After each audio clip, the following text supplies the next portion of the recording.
G'day, War Stompers. AOS Coach here, and we are talking all things Sons of Behemat. I do wonder if this book's about to get updated. We've got a couple of destruction books coming. I did think, should I hold this off a little bit? Maybe it's Sons, maybe it's not. I'll get Robbie's perspective in a minute. But we are talking all things Sons of Behemat. I am joined by Robbie, aka Bear, from the Rerolling Ones crew, absolute friends of the channel. I think I've had most of Rerolling Ones on the channel now, at least once. Jack's like a mainstay. But I wanted to talk about Sons, and I've been doing a lot of updated talks lately, and it's mostly because there's been new battle tomes or something significant has come in, an FAQ, something's happened in Sons that has, in the faction that has required an update. But Sons have had no updates. So just putting that on the table. Nothing new really has come to Sons. But I wanted to have this conversation with Robbie because the army has fundamentally changed when it comes to the way it operates in the Generals Handbook 2022 Season 1. We have Galletian Veterans, we have Bonds of Battle, we have Bounty Hunters, and we have, Proving Grounds. Right. Yeah. So you got a lot of things that have come up, and it seemed like initially Sons were kind of put on the back burner. People went, Proving Grounds, I can't compete for an objective. I'm not going to play them. But I think that's a falsehood. So I'm going to introduce my guest. I have Robbie, aka Bear, Rerolling Ones, long-time Sons player. You've been playing it for a while now.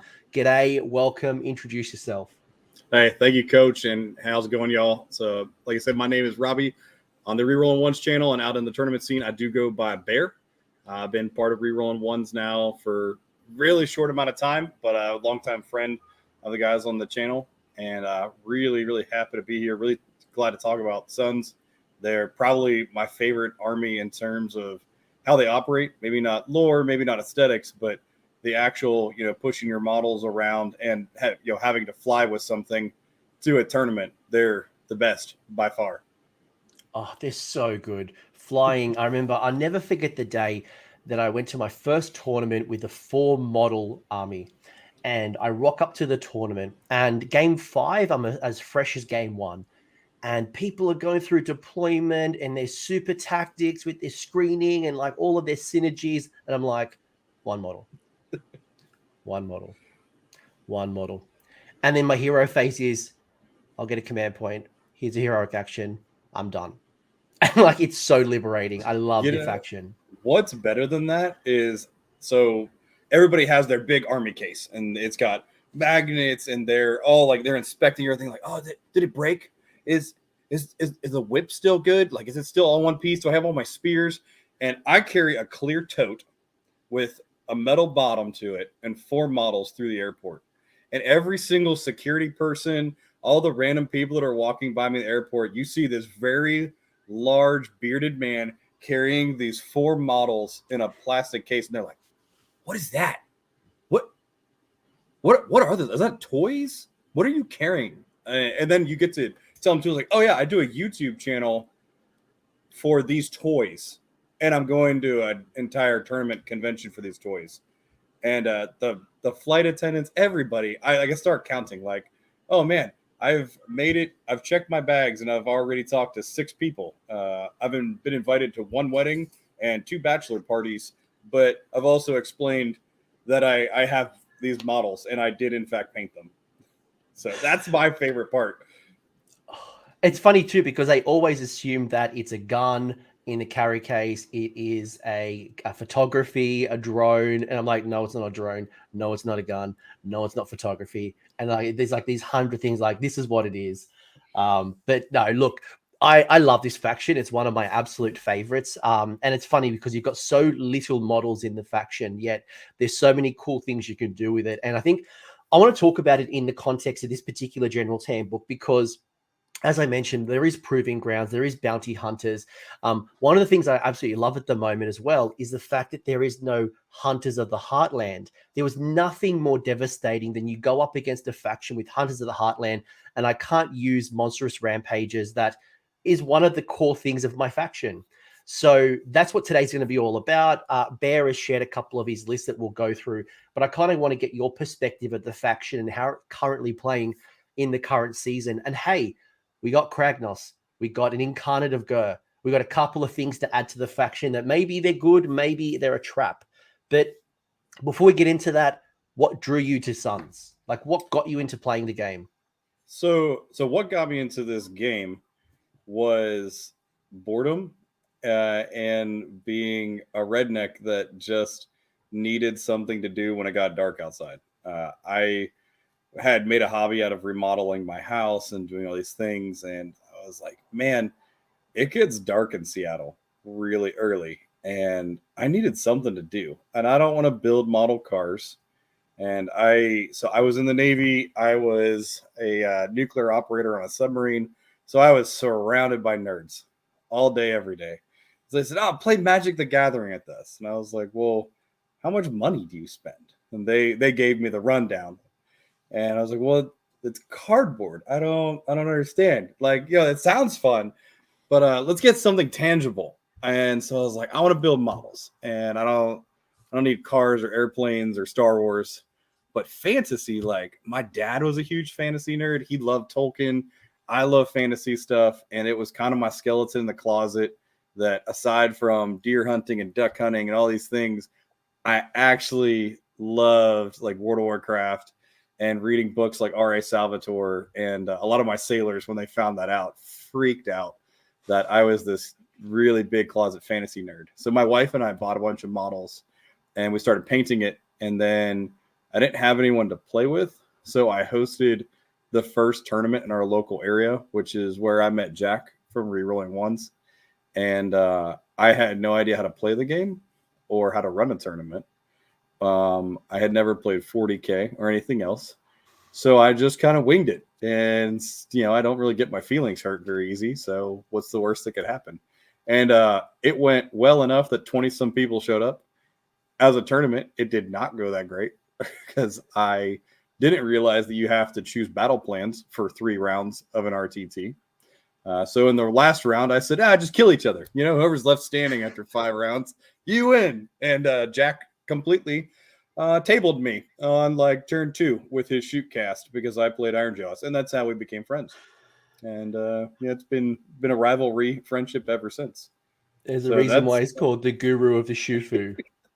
I got back at him, though. When the Gav Bomb came into play, I was playing Stormcast at the time, and a friend of mine said, "Hey, what if you take these like 5-10 evocators and did 20?"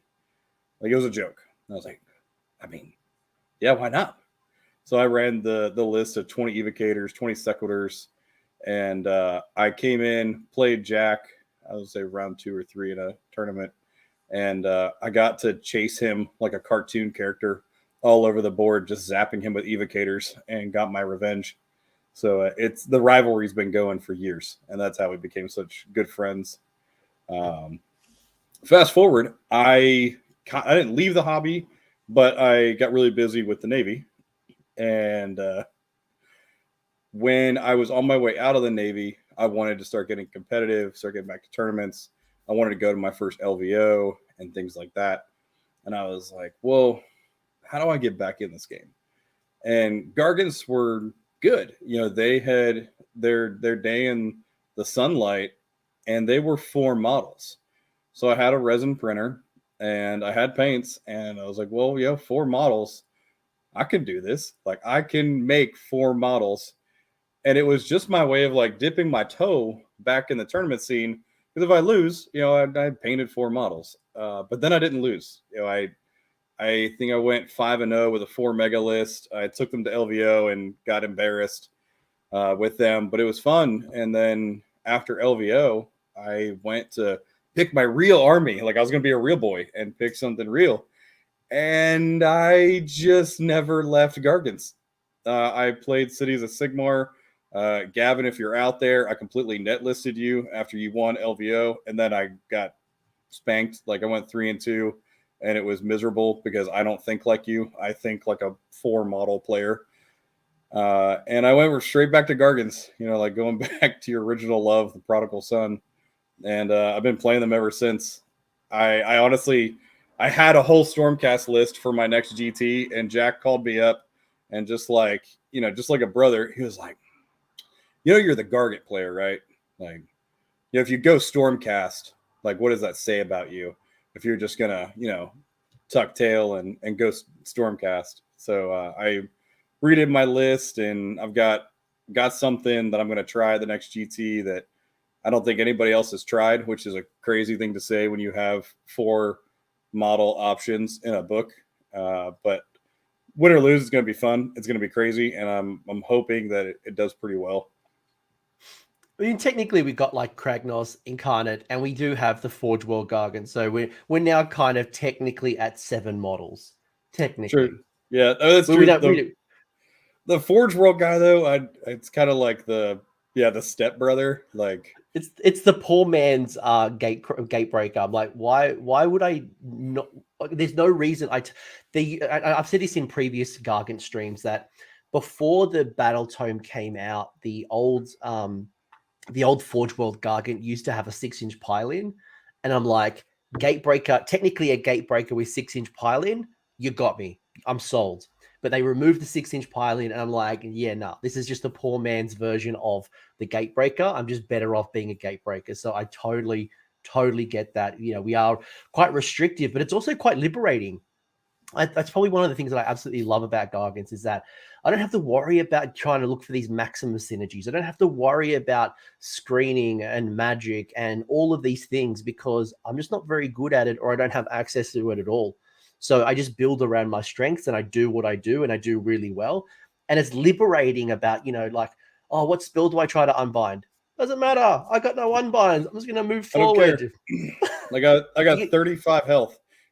Start chipping. I'm not going to stop you. But at the same time, so a lot of the people that I've played in a lot of the GTs, they're shocked. I mean, one, because I look like I do. Like you don't think that I'm going to measure in math and, think through my stuff. But you can't make mistakes. You are not afforded the, oops, I went the wrong direction. Oops, I moved too far. I didn't move far enough. Like, the things that you are allowed to do in this game, whether it's spend CP, redeploy, whatever it is, your resources are very limited. So it leaves very small margin for error. And, a lot of jokes are out there that say like, oh, I'm just going to move forward and stand on the point.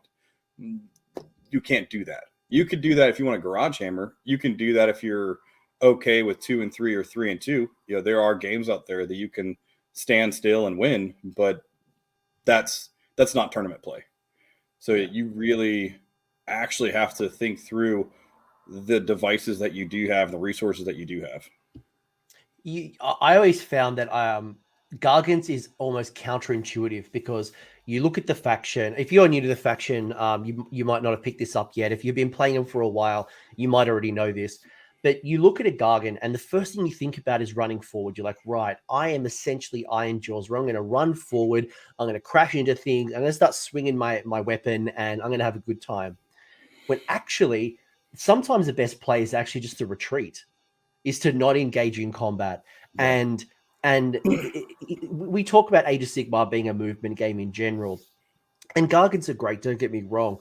But often I find retreating, getting out of combat, just sitting on the center of an objective to stop people getting around, that is often the better play than trying to go for the charge. Trying to get his super buffed up Gargant that's going to, hit on 2s, wound on 2s, start swinging, because it's not Iron Jaws. They're not Stone Horns. And when you come up against those factions, I usually find I crumble. Like, I don't do traditionally very well against Iron Jaws and Ogre, like Stonehorns, because they're normally charging me. And I lose half my benefits because I can't stuff you in my pants. I can't do the mortal wounds on the charge. So again, it's much more about movement. And you're right, not getting punished for wrong play, putting yourself in the wrong spot. So a lot of cool things about Gargants that you kind of learn as you play. But one thing I do really want to get into is the actual current season. So we're in Gallet. We are in Gillette, the best the man can get. And we are playing in a couple of really interesting rules.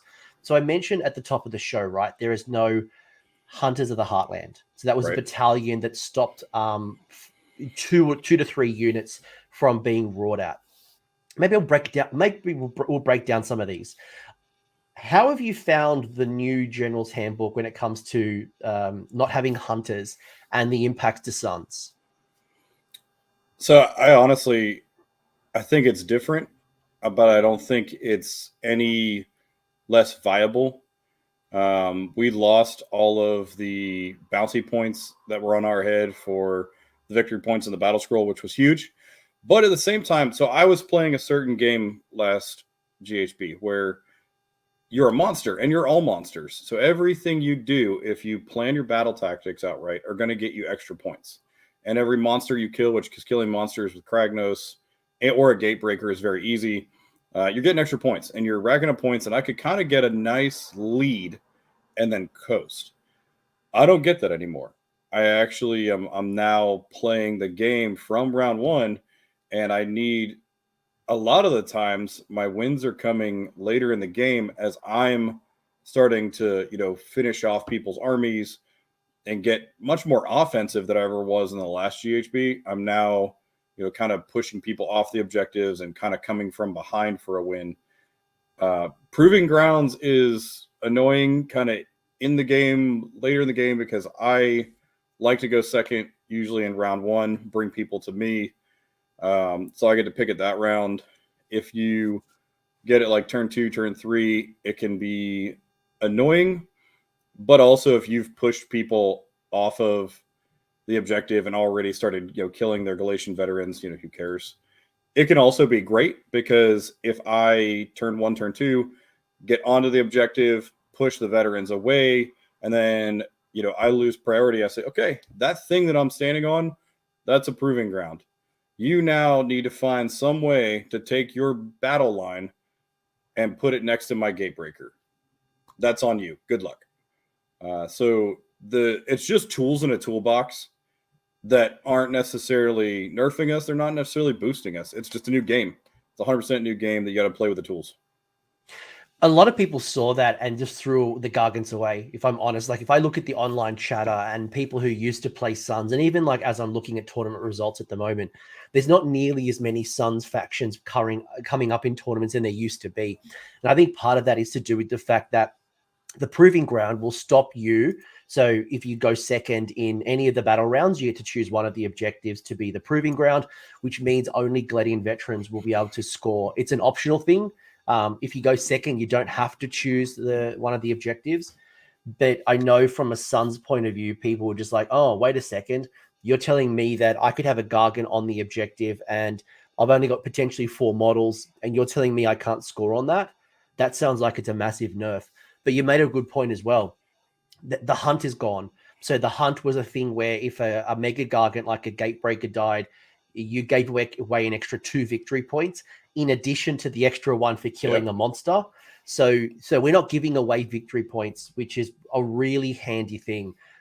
We were getting punished in the late game, like, because I used to run a double Gatebreaker list. Sometimes I even ran 3 Gatebreakers, like 3 Gatebreakers and a Kraken Eater.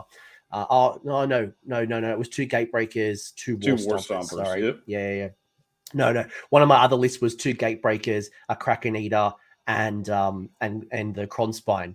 That was what I was thinking about. Yeah. Which is essentially like another Gatebreaker. But yeah, you're not giving away those victory points, which is really, really helpful. What about some of the other things, right? So we talked about Proving Ground. What about things like Gaze of Gur? So that's been clarified now. It's the spell that halves the models on the objective. That's now just a normal spell. So it's not like an end of game thing. It was like some weird lack of clarity at one point. Have you found Gaze of Gur coming into play at all with your battles and people casting Gaze of Gur on you to reduce the amount of models on the objective and what that meant for you? Personally, I haven't seen it. I actually have not had a single game where somebody has cast that on one of my models. I don't know if people are just, the ones that have casters, they have the things in their repertoire and they're like, this is what I need to do. I need to get Rend. I need to get this. I need to get that. Obviously, I need to get a Purple Sun because, if you're not Purple Sunning, are you, Age of Sigmaring? So people are focusing on that and it just hasn't happened. But it's kind of like the Proving Ground. If I have a Gatebreaker standing on an objective, sure, you turn them from 20 models to 10 models. Great. You still need to get within 3 inches of him. Yeah. And he hurts. He's the, I don't, like, it's not like it's a man crusher. You want to take my man crusher to 5 models. Great. You could probably kill him just as easily. But you're still going to have to push my 10 models off that objective. And it goes back to that resource allocation. Like, if you have the right resources in the right place, that gatebreaker at 10 models is plenty. I don't need him to be 20. I actually think a lot of people are forgetting about the spell, to be honest. And you raise a good point that I'm going to segue to. I think 1, people forget about it. 2, there is that critical spell, but now we have the emergence of endless spells, and people are now bringing in the Boatman. They're bringing in Geminids. They're bringing in Purple Sun. They're bringing in, insert in endless spell here. So now there's even more spell choices than ever before. And it's almost like people have completely forgotten about Gaze of Gur. I don't think anyone has actually cast it on any of my units since I've played this current season. But let's rewind for a second. You talked about Purple Sun, endless spell meta. How has that worked for you? Because obviously one of the massive benefits for our megas is we can't be auto-slain, which was obviously really beneficial for like Slayer of Kings or Hand of Dusts in if you're facing Nagash or Archaon. But Purple Sun has the same rule, and Purple Sun, if you look on Twitter, is like the worst thing that's ever happened in the game, auto-deleting, everything. Has that come into play for you? Is it a worry at all? It's annoying. It's definitely obnoxious when I'm playing Gargants because it's huge. The actual size of its effect for the extra rend, you're talking, 6 inches on its radius. It's got a 3-inch base. So you've got like a 15-inch area of effect. And I have 6-inch bases. So to actually just tag me for that extra rend, I know I played Jeremy V at the Summer at the Coast Grand Tournament. And he swears up and down that he didn't need the Purple Sun with all of his little KO boats to take me down. But I love him, but I still say he's wrong. Because it turns out when you have an ironclad, 2 frigates, 2 gun haulers, and a bunch of little dwarves at -2 rend, for everything they lay into you, you go down. It's really, really terrible. That extra rend is enough. You don't need to auto kill stuff.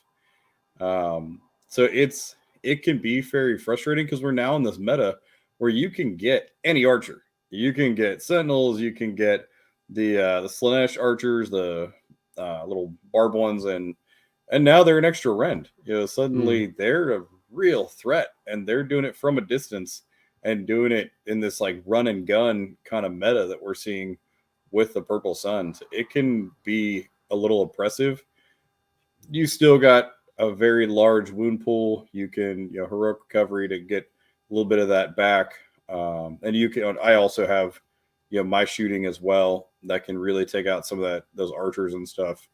But it's tough. It definitely adds something to it. And even, I'm starting to look at, I've historically run this Kragnos list. And I was like, well, do I want Kragnos? Because even on a 3d6 to ignore a Purple Sun, a 9's, it's a roll of the dice. And you put Kragnos at an extra rend, even on his 2 up, he's only 18 health. That sounds like a lot, but it goes by quick when you start getting mortals and you start getting an extra rend, and stuff gets through, and suddenly he's in danger. So it definitely makes me rethink the list that I take and the way that I play. Yeah, the other thing with Craggy for me is that there's more objectives in this General's Handbook than there was in the last one. So in the past, where I'm fighting for 3 or 4 traditionally, objectives at most, there are some tournaments where I've gone to where I'm now fighting on 8. Yep. Or I'm fighting things like the Realmstone Cache where there's a center objective and then it explodes. And I don't have a Hand of Gork. I have no teleporting, deep striking with reserves, And if it goes somewhere and I'm already pinned and it's quite difficult, it can be really hard to be fighting on objectives. So that's one other consideration when I think about that 700 point Craggy is, can I fight on objectives? Because by the time some of these games are going on, I probably lost a mega, maybe even 2, and now I'm down to like 1 or 2 models. So it can be quite hard. And it's a consideration to think about. But is there anything else from the General's Handbook that you think has maybe changed the way you look? I mean, Bonds of Battle doesn't really come into play for us. We don't really reinforce. Like it doesn't really come into play, does it? No. I'm still looking at bounty hunters. Obviously a lot of people are kind of avoiding veterans like the plague because bounty hunters exist. But the day that the rules came out and I saw that man crushers can be bounty hunters, I was like, well, I mean, a man crusher, and we'll talk about lists and we'll talk about tribes later. We've got a plan, but man crushers on 2 damage with their amount of attacks and their profile. Okay. And you've got my attention. That's, with those 8 objectives, I've got a little more bodies and stuff. So before I was very anti man crusher. They're ugly models and I don't want to paint them. So I'm a child like that. But now I'm like, all right, well, it's time to slap some paint on those ugly little dudes and get them out there. Little extra baby gargants. I remember looking at some of those rules, putting my son's hat on, and in the past, people know this about me if you've ever watched any of my Gargant chats in the past, is I'm traditionally anti-Stomper Tribe. I have always been against Stomper Tribe. It's always like, for me, Breaker and Taker, and then Stomper is like the worst in the world. I'm almost willing to say at the moment, I feel like Stomper is the best. And I'm almost feel like, and like, the reason I say it, is because yes, the bounty hunters, yes, they can, and they can. So yes, bounty hunters, but also it's actually a build that allows you to focus more on multiple smaller units. Yeah. But you can still get the benefits in Breaker Tribe with Man Crushers. So I'm not saying that it's now the ultimate, like the penultimate, but I feel like in the past I've always been like all the megas. I'll always run 4 megas or 2 megas, Craggy, and a Man Crusher, or I'll have some kind of combination. Now I'm almost willing to say that I would revisit my lists and I would run, whether it's the mob, whether it's multiple singles. I think there's a lot of value in multiple singles, not having to worry about battle shock, being able to like move them around the board to claim objectives, and being a lot of models on an objective. They can't be expert conquerors, and you don't need that anyway. But and there's probably a good reason even to take them in the Taker Tribe, being counting as multiple models, even more models than the 4. But look, we're kind of getting to the rules a little bit. Is there anything else you want to talk about with Sons about specifically this particular General's Handbook, or should we get into the rules and you can share with me how you're looking at Sons? No, that's about it. I will agree with you. I was kind of laughing because when this GHB came out, one of the guys in my Warhammer team said, "Oh man, I bet Stomper's really good right now." And I thought about it and I was like, I don't actually remember what Stomper does because I've just ignored it since the book came out. So yeah, no, I was with you. It was like it's Taker or Breaker. It's the only way to go. Yeah, that's how I've always felt. Actually, a couple of quick rapid fires, and we'll get into the weeds a little bit more. Sure. Kronspine, brand new. Haven't talked about it from a Suns point of view. The last Suns one I did, Kronspine wasn't around. What's your high level thoughts on Kronspine in a Suns faction? Do you like it? Too expensive? Doesn't do what it does? Thoughts? Personally, I, in many, many, many levels, think it messes with my personal mojo. Like I have a certain way that I want my list to work. And you and I have talked about this through social media and had a polite fisticuffs disagreement where you like it because it boosts your casting. I don't like it. I think it messes with my synergy.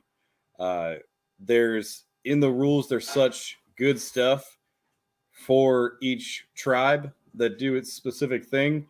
And I think Kronspine messes with that. Kronspine comes in, now I can't retreat because he's got me in this bubble because this bubble's not, like messing things up. And like you said, I fight in Realmstone Cache and it explodes. Well, I've got 4 models, 5 models at best. And I need to break away from those fights and get somewhere else. I've got 8 objectives. They burn the one that's sitting under my Gatebreaker or my Kraken Eater, I need to get out of there. I need to stop fighting this fight and walk away. And aside from that, playing Gargants is not all, like I said, it's not an alpha list. It's a survival list. I'm here to stand there, and I have this limited resource called health. And the more combat I can avoid while still scoring max points, it's the best way to go.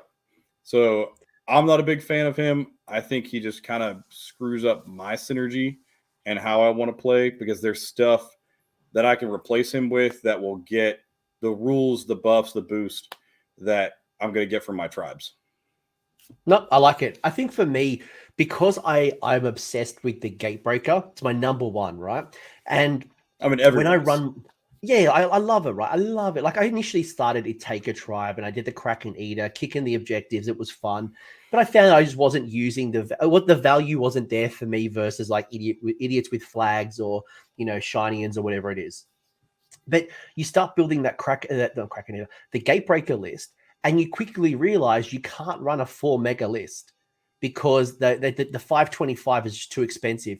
So I'm forced to take 2 War Stompers, which is the worst of the 3 megas. And I'm like, if I could do 2 Kraken Eaters and 2 War Stompers, I'd be 2 Gatebreakers and 2 Kraken Eaters, I'd be fine. But what I found is it allows me as a list builder to build this type of thing that I want. It gets me a Kraken Eater, gets me 2 Gatebreakers and a Cronspine. At the moment, I really like the Kraken Eater with the Arcane Toe. I really like, being able to get like Emerald Life Swarm into my faction, considering that Heroic Recovery can't be used in combat anymore. I love the aura of +1 to hit. So if I need it, and it doesn't mean that I've got the Cronspine always with 2 Gatebreakers, but it means if I issue that all-out attack, if I need it, I can get all 3 of them getting absolute consistent damage. But also, it's just a general good threat that I found. But I can fully appreciate and recognize what you've said are some of those restrictions, such as I can't retreat from combat.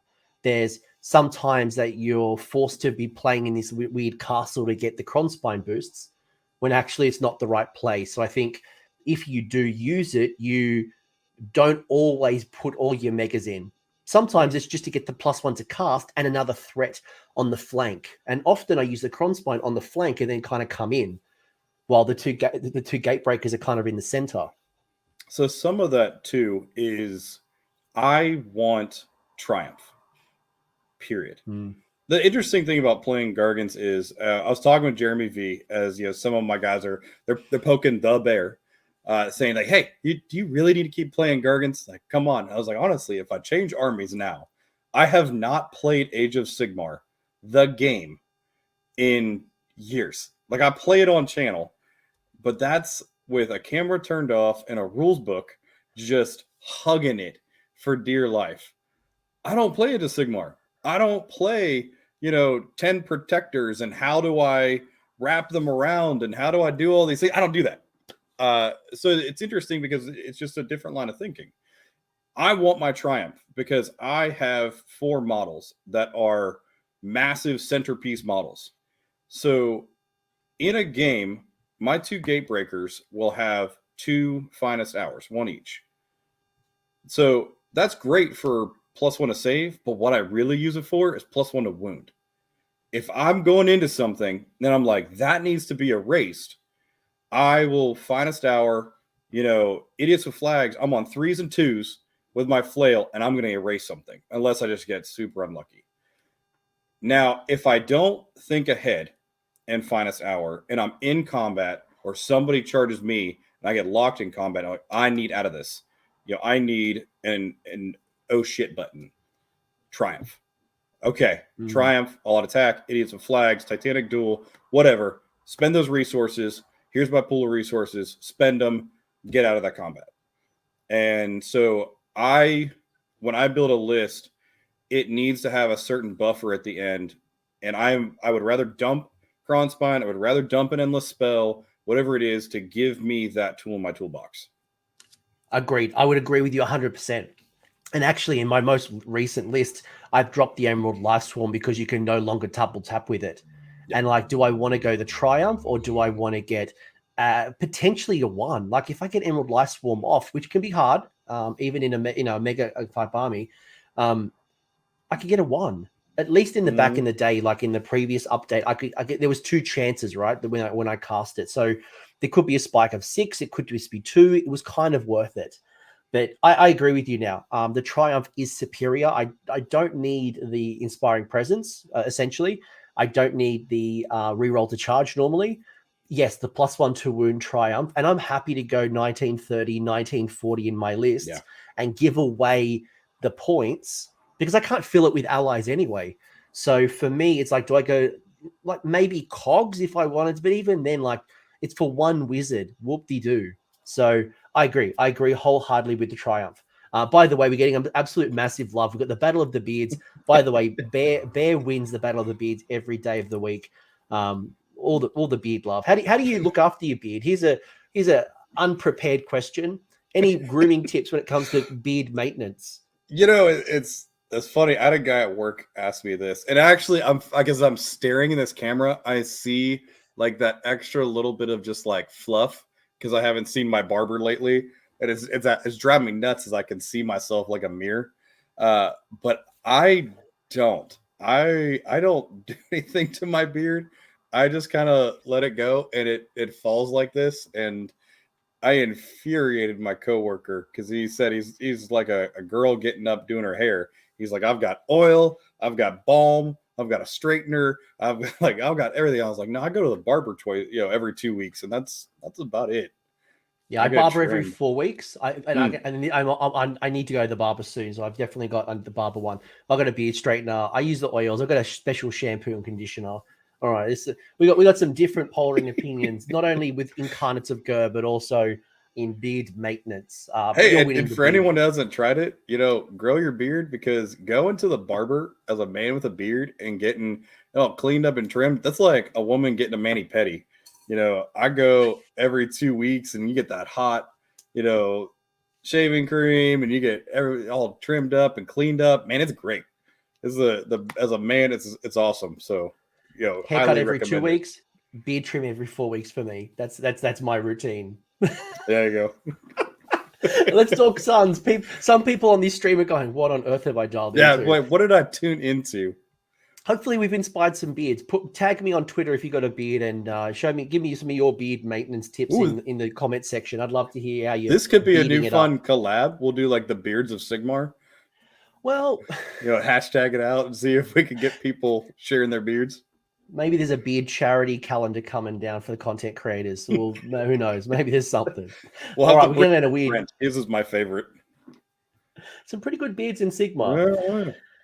Mightier is Rightier. First allegiance ability. It's the core fundamental allegiance ability as a Sons player. And what it does basically is a Man Crusher counts as 10 models for every 1. So if you got 3 Man Crushers, that's 30. 1 Man Crusher, 1. So 10, sorry. And mega-gargant, so all varieties are going to be 20 models. Now, there is a sub-faction that can boost it. We'll talk about that in a minute. But Bear, from your perspective, I guess, how important is this particular rule? Is it something you build around? How do you think about Mightier makes Rightier?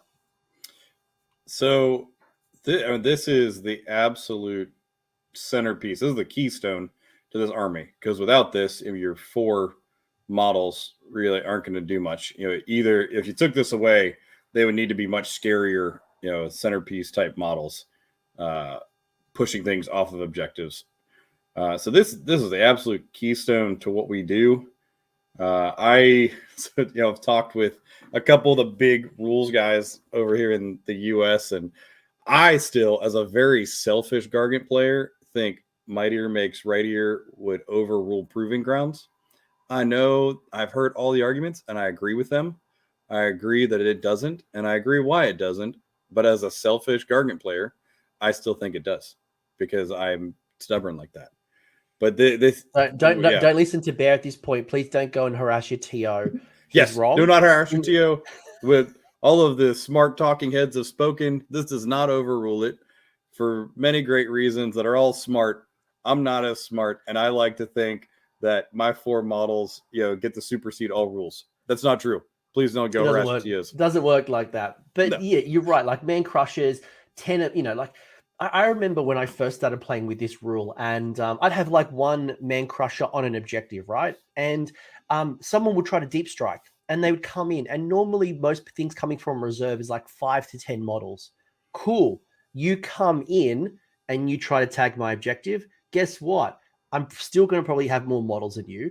And even if you kind of you're going to have to most likely get into combat. And I'm pretty confident that one man crusher is going to be able to either pile in and stuff you in my pants or my sack, or I'm going to be able to swing that club or headbutt you and probably delete half the unit. So it's a pretty brutal, even as a single man crusher.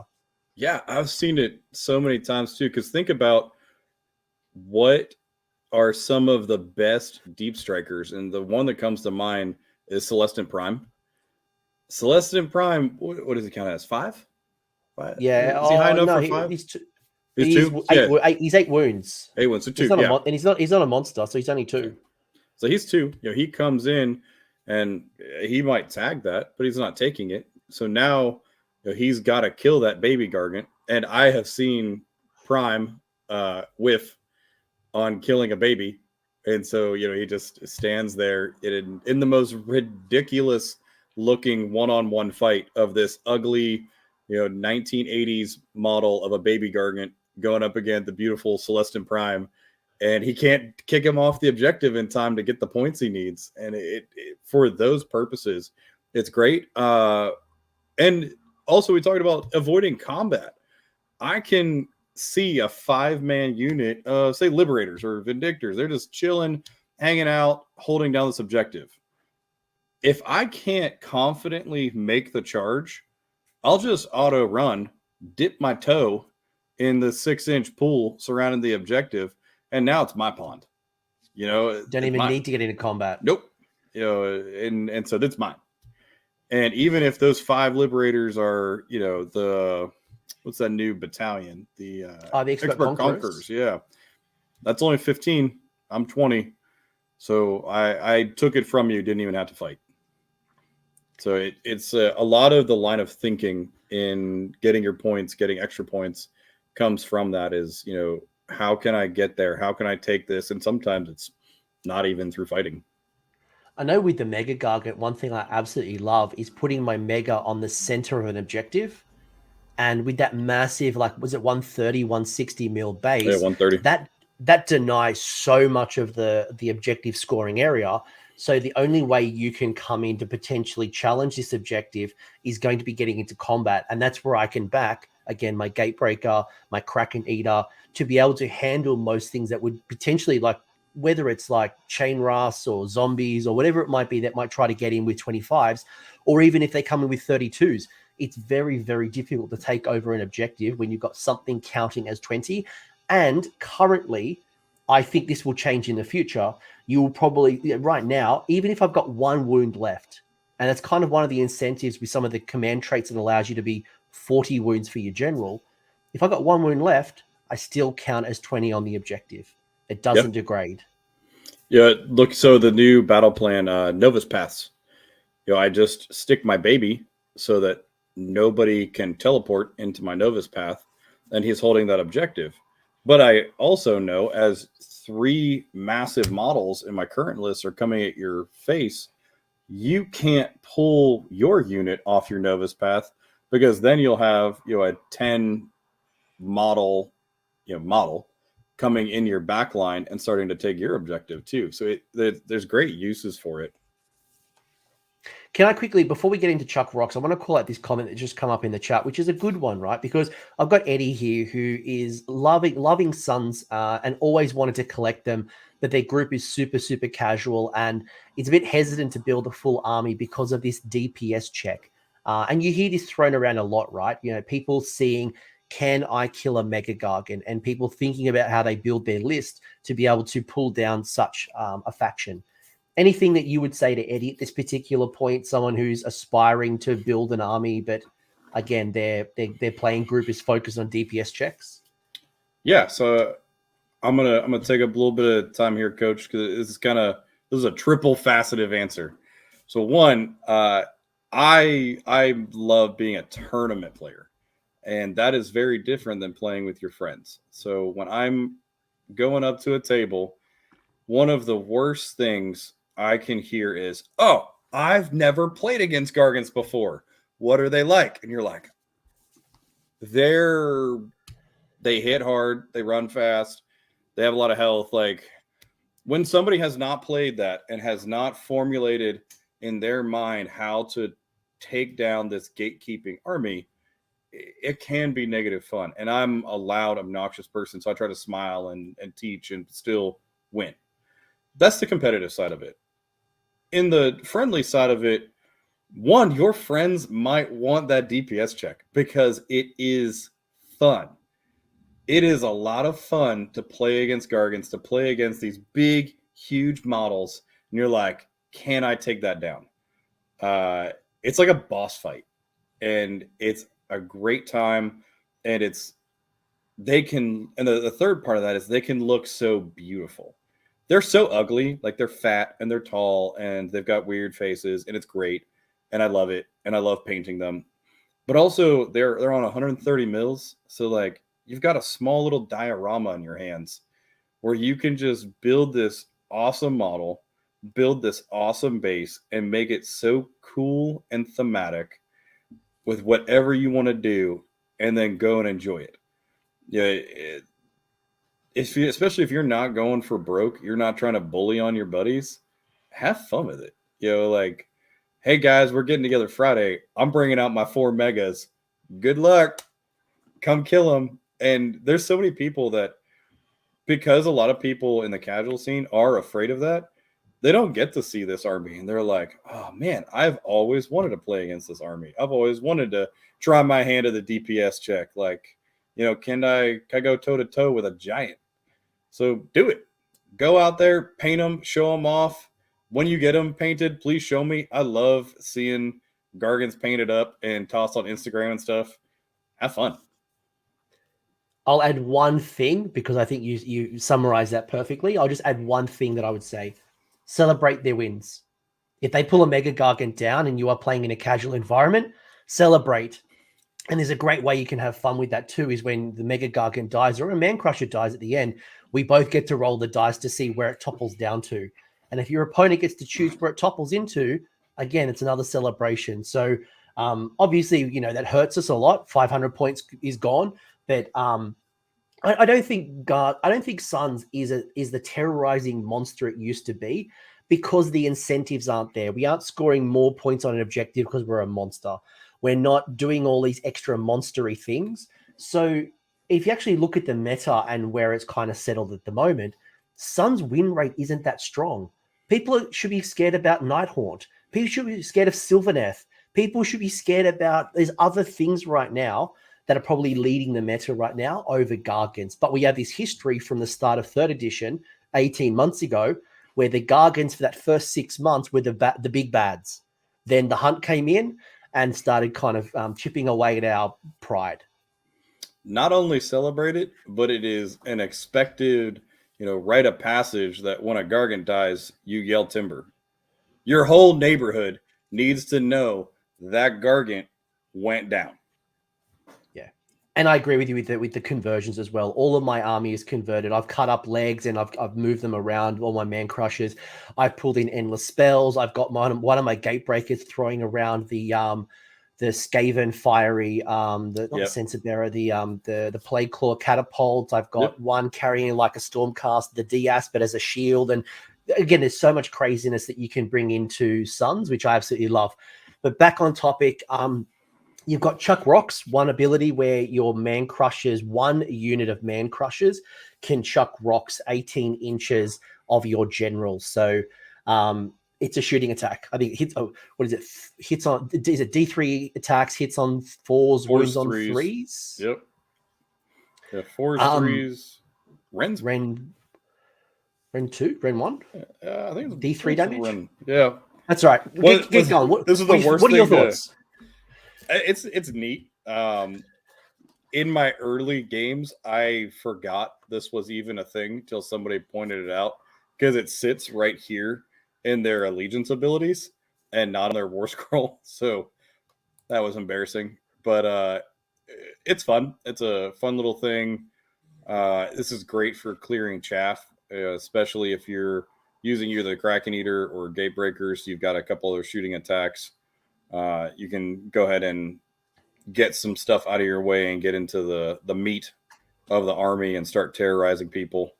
So, or I mean, really great just to like put into, if you don't finish something off, like a Manfred. Manfred's just chilling. He's about to teleport away. Like, ooh, let me see how many rocks you can catch with your face. So I always love the gate break. I love the gate breaker rock throws. Like the amount of things that I've killed with the gate breakers rock throw. I will say that actually I forfeit the chuck rocks a lot. And when I say I forfeit it, it's because the man crushers can run and charge if they're within range of a mega. Yeah. Now, obviously, if I'm stuck in combat, yeah, absolutely, I'll chuck the rock. But because the man crushers can run and charge if they're within, is it 12 inches of a mega? I think it is from memory. Often I use that to slingshot to take advantage and kind of fill in the gap that man crushers are a lot slower than a mega, especially the gate breaker and the Kraken Eater variant. So often I find I really enjoy the slingshot. This kind of comes in once in a while for me because I leave my little baby Gargant to babysit stuff. But then with the new GHB and the loss of the old battle tactics, I make the land tremble, which we'll talk about soon. So my baby is mostly just doing a lot of jogging in place. So he doesn't get to truck rocks like he used to. But yeah, still, if you're babysitting a point, 18 inches is a long little pot shot to toss those. I really enjoy the chuck rocks, and we'll get to the grand strategies, literally the next thing. But what I like to do with the chuck rocks is I'll use them to try to clear chaff. Mm-hmm. Then when I charge, let's say the gate breaker, who when all of the megas charge, they have impact hits. So if I happen to be hitting screen between the chucking of the rocks and the mortal wounds, I should be able to clear most chaff screens, and then using the 2 and 3 inch attacks from the megas, I should be able to reach out and touch some of the juicier things that I want to get into. Obviously, it's situational, but that's kind of where I think about things like the chucking of rocks. Yeah, once you get into combat, you have to start getting in the mindset that you have a 6-inch threat, not a 3-inch threat. So you go ahead and clear out some chaff, and you can get in there and really mess some stuff up with your pile-in because you can reach another 3. Or my thing is I'm nerdy enough that I carry 130 millimeter extra base with me. And so I'll chuck rocks, charge in a gate breaker, because that's what I usually play with. And I'll send him, say, far left, and he'll impact hit that unit that's still alive. And I'll keep my little 130 mil template to make sure Kragnos can make wherever I'm making space with those impact hits, he can make through. And the gate breaker's not in his way. I'll clear a path for him. He 3d6 charges, and suddenly whatever monster you were protecting is staring down a giant centaur. Yeah, let's not talk about that. The amount of 7s that I've rolled on a Kragnos. That's fair. And when I don't roll a 7, it's usually like I roll a 1 and a 5. So I do like basically nothing. All right, let's go to the grand strategy, because I'm now getting feel bads and I'm remembering the bad times. You've got the one grand strategy. So Sons have one specific grand strategy, that's make the land tremble. When the battle ends, you complete the grand strat if you've made a run or a charge move in every battle round. It doesn't have to be the same unit that runs or charge moves in every battle round. Yeah, this was a savior. When the new battle tactics come out, going and digging into the White Dwarf, which wasn't the most useful because it was the first White Dwarf. It was good. It gave some stuff, but it definitely wasn't nearly as strong as some other people. So digging deep and finding this was a godsend, because you can have a man crusher just jogging in place, holding down an objective, just in case you miss your charges or something. This also really affected how I think about lists. I saw some people running, packs of 3, the mob, pack of 3 man crushers, or still doing like the 4 megas. And part of me says, replace that War Stomper with 3 man crushers so that you have some model that can run in place, get your grand strategy, and it's not, a 500, almost 500 point model that's doing it, because you can get locked up in combat. But And there's no way to retreat and charge. We can't retreat and charge. So once you're in, you got to fight your way out, or you got to retreat. And if everyone's locked up into combat, you can't score that grand strat. So I agree with you. Like when I looked at it and I was running 4 megas, I wasn't that big of a fan. But if you restructure it a little bit with a man crusher, yeah, you're loving it. Yeah. And Kragnos too. Kragnos was kind of a nice thing for this because you're going 3d6, so you're less risky. But yeah, I have 170 point tax in a man crusher that just completes this every game. To be fair, as a Daughters player as well, I have a 180 point tax in 2 Canary Heart renders, so that gets me battle tactics. So it's not a bad thing. No, not at all. Speaking of battle tactics, you got 3 of those. You've got That's Mine. So you pick an objective that's wholly outside your territory and you score it if you kick it. So that's based on a Kraken Eater. You've got one that's destroying faction terrain. So that's really your Gatebreaker. Although anyone can score that. It's just the Gatebreaker gets you a +1. Right. And then you've got Man Skittles, which is based around the War Stomper using the hurled body. So if it's in combat, instead of stuffing in the sack like the Kraken Eater and the Man the Man Crushers do, it basically it picks up a model and chucks it back into the unit. Yeah. Thoughts? So these are good, especially in a pinch. I'm not saying they're bad. I'm saying I have a certain play style. So Jack on the channel of Rerolling Ones, we debate this because Jack's favorite thing in life is gambling in Age of Sigmar. And I hate Age of Sigmar gambling. I like to build my list so I can buff my guys to a point where things are almost a sure thing. When I charge into something, I know I'm probably going to delete it. I like to stack the odds. It makes me so nervous having to pick Wrecking Crew as like a late game tactic where I'm running out, because I've got a 1 in 6 chance that there's nothing I can do except it fails. I failed it. I failed it. Yeah. I failed it at least twice. I failed it with a Gatebreaker into a Herdstone, a Beast of Chaos Herdstone on a 2-up, and I rolled that 1 because the Gatebreaker gets a +1 to the smash to rubble. I failed it. I did all that effort to get into a faction terrain, and I failed it on a 1. It happens. I did a dummy, and I was playing Lumineth, and I got way over confident and cocky because I had game 1, game 2.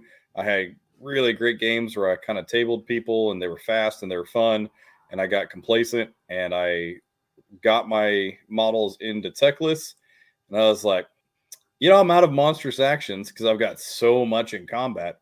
I'm just going to destroy your terrain. Turn 4 comes around and I can't find a battle tactic to do, and I'm still standing there next to the rubble that I decided to destroy for fun. And I was like, maybe I shouldn't be so dumb and save that for later. These are very good. They're nice to keep in your back pocket, especially in an emergency. Don't be dumb like me and ruin them early in the game. But it's that dice roll is such an anxiety thing. Just 1 in 6 chance you blow it. Yeah, I have the same feeling with the Suns battle tactics. They're good to have up the sleeve, but they're not ones that I lead with. They're both battle packs that we've had in the past, both GBH 21 and 22 season 1. I used those ones first. These ones are super situational and maybe last resort type ones. Yeah, even though That's Mine, it's kind of like botching a charge. You kick that thing and it only goes 2 inches, and now, so they make me real nervous. What are your thoughts on the battalions? There's 2 new battalions that are Sun specific. One is Bosses of the Stomp, where it's 2 megas and optional 2 megas, and you can either go 1 drop or essentially get an extra artifact or an enhancement. The other one is the Foot Sloggers, where you get a War Stomper, 2 Man Crushers, and a potential 3rd Man Crusher for, again, 1 drop, or is that Forward to Victory charge? I think so. Yeah. Thoughts on the 2 battalions? These are a must-have. Like, these are your bread and butter. You gotta have them. Bosses of the Stomp, you'll see it in every single list, because when you have, an army built around big, massive models, an artifact is huge. Even the generic ones, people use those all the time. The Vial of Manicore Poison. We'll talk about this more kind of in the list, but if I put that on, a 200 point Stormcaster, if I put it on a Mega Boss, it's cool. I mean, Mega Bosses might be a bad example because they're nice and strong and they're great. But you put it on some hero, okay, cool. You get +1 a wound. You put it on a -3 rend, 3 damage flail that now wounds on 2s. That's awesome. So getting that extra artifact is great. 1 drop, also great. We kind of thought we'd move away from low drop armies when this Galletian veteran thing came out, and we were really wrong, because who cares about, veterans? 1 drops to 3 drops are still great. They're a really great way to go. And so that's another option is, depending on what type of list you are building, if you're going to be that in your face, get up there and hit them before they hit you, going, choosing the 1st or 2nd is huge. So yeah, all of it really good. Yeah, the other consideration is that we don't really get to take advantage of the generic battalions. It's not really a thing we get access to. I mean, yeah, we can use bounty hunters, but for most of them, we can't do most of them, right? So Boss of the Stomp, I love it, being able to get 3 artifacts into my faction if I'm running 4 megas. I could run Boss of the Stomp to have 2 megas in a 1 drop, and then do 2 bounty hunters with Man Crushers, and now I'm 3 drop getting the benefits of bounty hunters. Or I could be doing 4 megas in a 2 drop.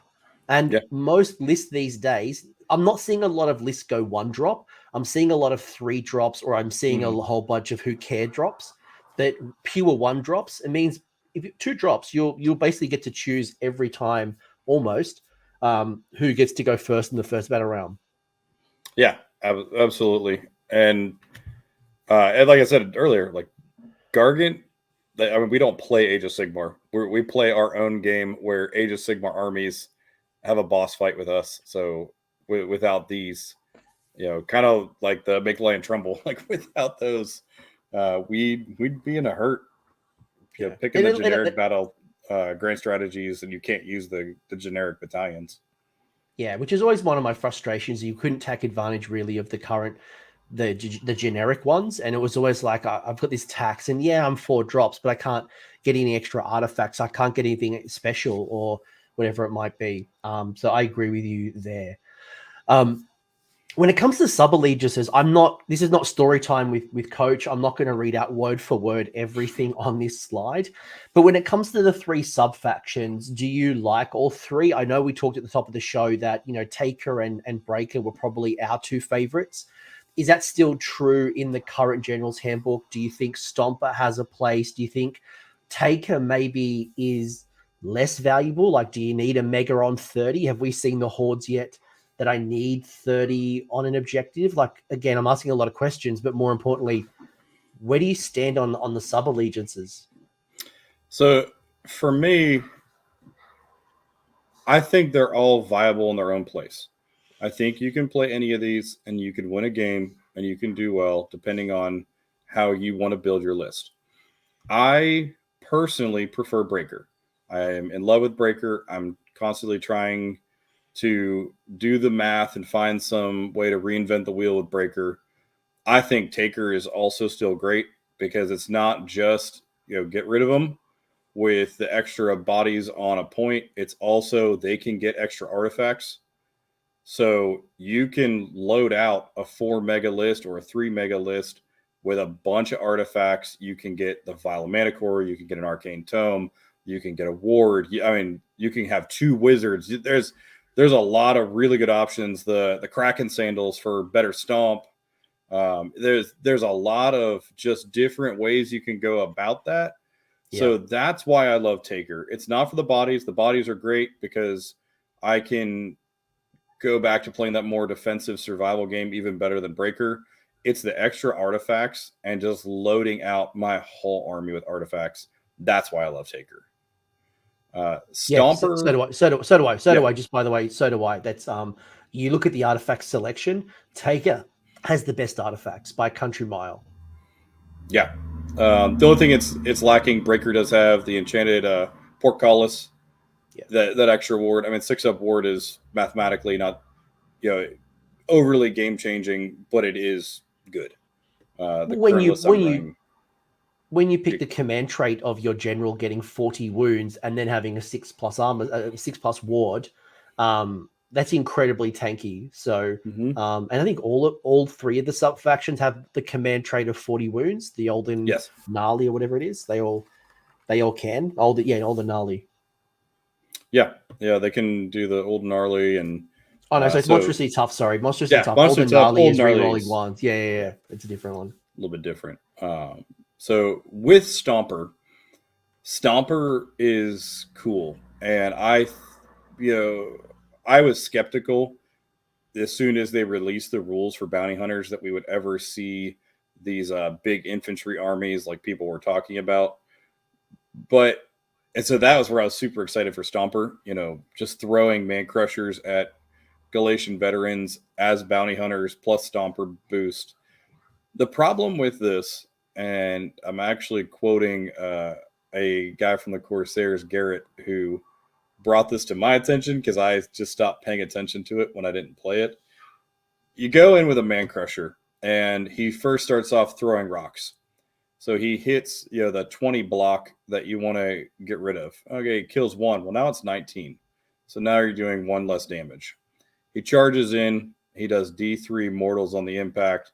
And now he's going to take it down to, 18, 17, 16, whatever. So now you're on +1 damage. Or it's a 10 block, and you take it down below 10 block. Like you've got the ways that Gargants do damage is in layers. They're like ogres. They got layers. And just because your melee is doing extra damage, you're going to ruin that unless you're really like spreading your damage. And then what's the point at that point anyway? Is just peppering damage in these places. I think it's neat. There is a way with Stomper Tribe to take, I believe, a command trait to get 1 extra CP at the beginning of the game, because this is a very CP heavy. I would love to see Stomper have another way to generate extra CP because you're just burning through it to do these big shouts. And it's D3, by the way, but yes, I agree. There we go. It's only the first battle round. I think for me, Stomper, sorry to interrupt for a second. I just want you to respond potentially to what I say.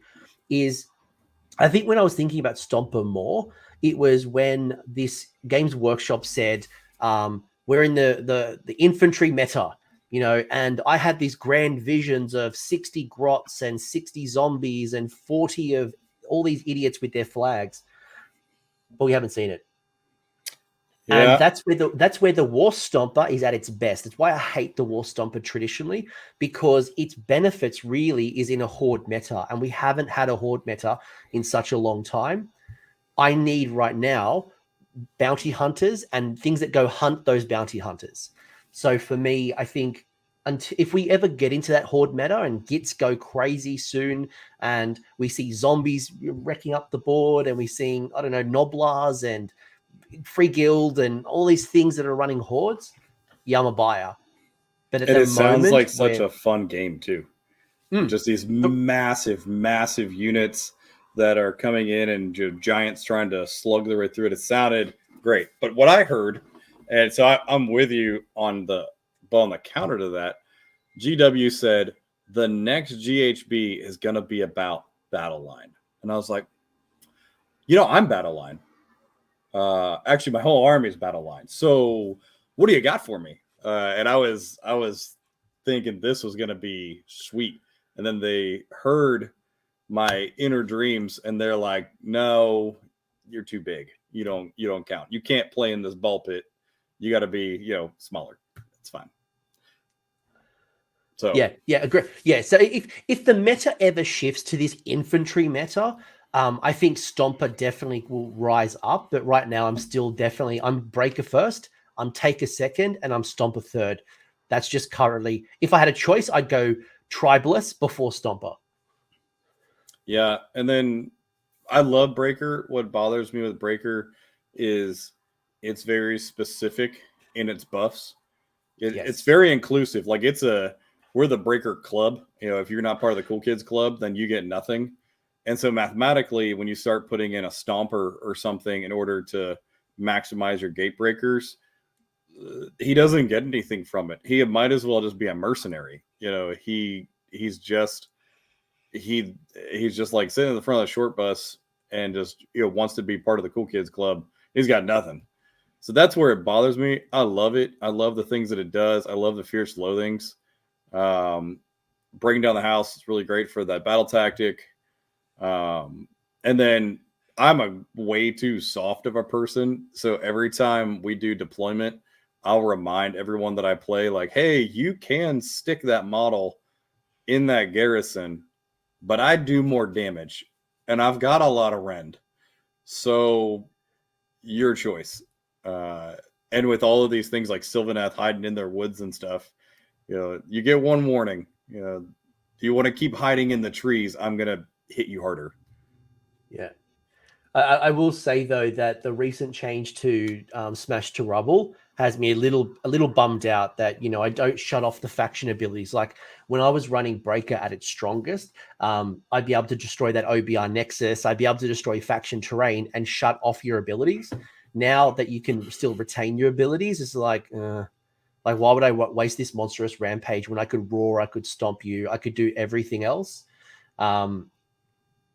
Me personally, I'm sure this will come back to bite me. Like I'll be at a GT or LVO or something and then playing something like, hey, I remember you talking on Coach and you said this. I hate that it stays impassable. So faction terrain is impassable. It stays impassable when it's rubble. So people have gotten really sneaky about placing their faction terrain so 130 mil can't fit through it. And then even after you smash it, it's still impassable, so you still can't fit through there. And so there's like a bunch of sentinels or bliss barbs or whatever are just hiding right behind their faction terrain, and I can't fit my fat butt back there to just get rid of them. I just got to keep hitting them with rocks and hopefully they go away eventually, or they just keep rallying and laugh at me. So, by the way, I wholeheartedly agree with you with Breaker Tribe.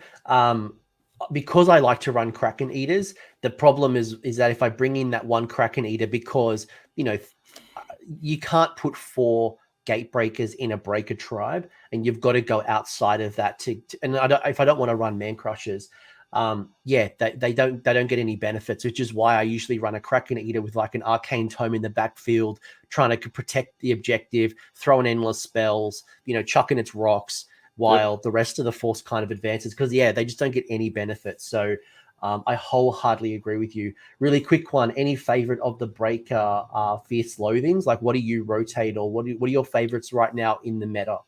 So for the aesthetic and how good it is, I've never walked away from Idiots with Flags. It's hilarious, especially when someone's never heard of it. And just for the purpose of clearing chaff, I mean, please, by all means, name how many units out there don't have a command model. It's like zombies. Yeah. Elites, which, that's a different story. Like, I even realized that dire wolves have an alpha wolf. Like, so there's your command model. And I'm sitting there like, I think the zombies, that's what I've come up against. Zombies don't have a command model. Everything else, suddenly to throw a rock, I'm on 2s and 2s. To swing a flail, I'm on 3s. It just takes the swinginess out of a gatebreaker and makes him scary. Yeah, I definitely, I mean, I'm OG, right? I mostly lean into Shinians or Bossy Pants and Clever Cogs. Idiots with Flags is definitely one of the other ones I rotate into.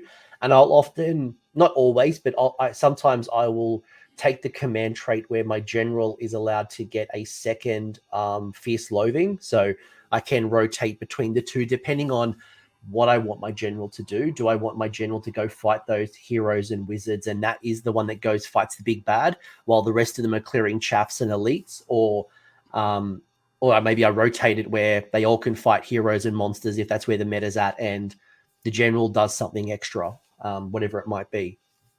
Yeah, usually for the Bossy Pants, I love it, but then now that we don't have the Hunters of the Heartland, the things that I need to kill that are a hero, they're monsters. So I Titanic Duel and get in there and do some damage.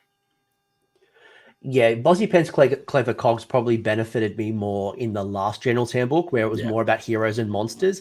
In the current one, yeah, Idiots with Flags and Shinians probably stand out a little bit more. And again, if we ever go into this this infantry meta, then the one that does +1 to hit rolls for targets of 20 or more models might be beneficial. But that's keep it in the bag until we hit this weird meta that is probably never going to come. Yeah. Anything else you say about the subfaction?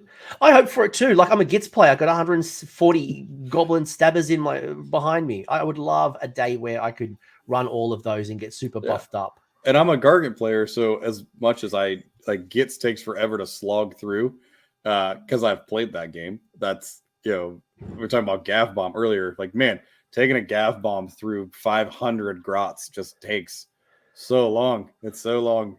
So many dice. Wait till we play on that 4-up rally battle plan. Yeah. But yeah, I'm so down for that game. When it comes, I'll just visit in Australia. We'll film it. We'll put it out there. No one will watch it because it's so boring. Look. I had this plan that we're both going to LVO. I've got this plan that I'll be bringing Stormcast. I'm 100% focused on Stormcast right now. I know that the minute that if a Gits book drops in the Destruction 2 books, I worry that my heart's going to go back to my first love. So who knows? Maybe you'll bring them in. You're saying if there's a Sons of Behemat book, you'll fly from Australia with 4 models instead of Stormcast?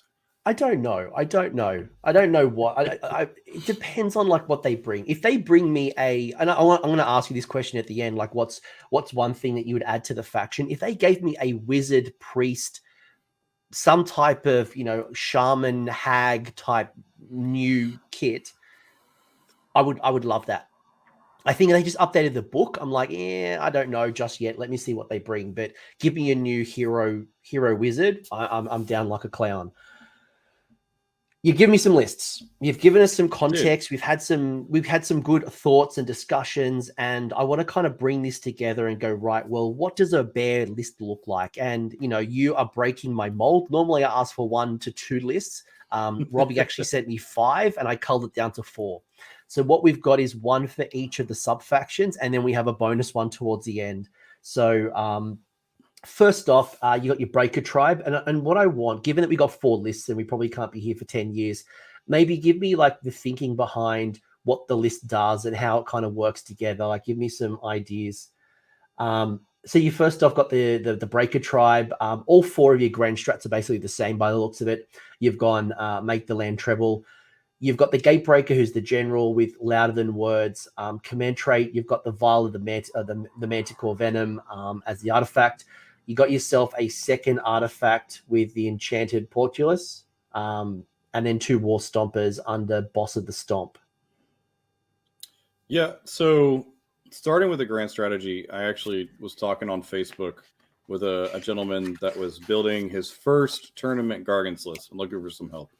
And he was really set on taking the generic grand strategy where you remove all the battle line from your enemy's army from the table in 5 turns. And in my experience in the last GHB and just playing a lot of Gargants, especially the last GHB where your grand strategy wasn't strategic at all. It was make a wizard survive. Like, I don't know how that's the strategy of your army. Like, one man lives to tell the tale. It's really awful when you have 4 models to chase down the thing to get a grand strategy or to deny one.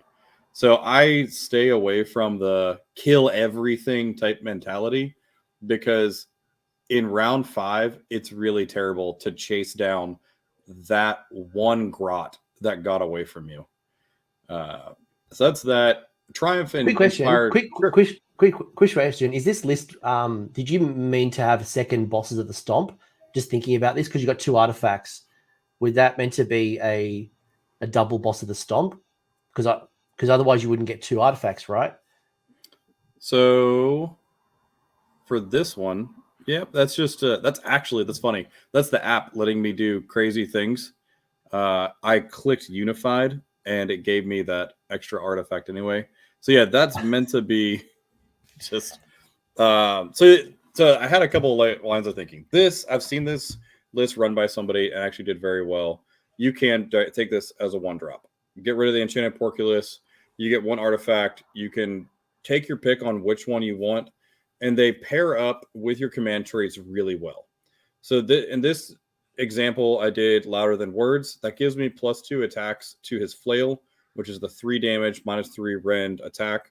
So now he's got 12 attacks on his top profile. I think his lowest profile is 6 + 2, so still 8. Yeah. Violet Manicore Venom is going to give me +1 to wound. Idiots with Flags is going to give me +1 to hit. So he's spending pretty much the whole time maxing out how many times he swings and how hard he swings on 3s and 2s. So you can do this as a 1-drop, and this way you make sure you're kind of setting the tempo of the game, which is huge. You can flip this Boss of the Stomp and get 2 extra artifacts. Enchanted Porculus is great. 6-up ward. Who doesn't like a ward? You put another ward on your War Stomper. So now you've got 2 different guys that can take some bigger risks and try to kind of soak up some of those mortals, soak up impact hits, whatever it's going to be. So there's 2 different ways to go about this. Well, it's 3, isn't it? Because you could do both, right? You could do Boss of the Stomp Unified to be a 1-drop, and then get an extra artifact through Boss of the Stomp. So you could go 2 drops, 3 drops, or 4 drops, depending. I just know that the chat will just go, actually, how'd you get 2 artifacts when you've got Unified? I just wanted to call that out. So, folks, minor error, let's blame it on me. But it's not actually technically illegal, because you could either do double Boss of the Stomp, you could just go single Boss of the Stomp and remove 1 of the artifacts, or you could actually add an extra artifact to this by going not Unified, by having 2 versions. So yeah, there's 3 varieties, 3 lists in 1. How good are we? Yeah, this is just me messing with an app and forgetting to undo my changes. So this is why I normally ask people to send me in War Scroll Builder, not the AOS app. But I really like this. This is kind of some of the things that I like to enjoy. The double War Stomper, the double Gatebreaker, certainly in Breaker Tribe is the strongest one, just because of the points you have available. Unfortunately, you can't bring in a Kraken Eater. That's too expensive.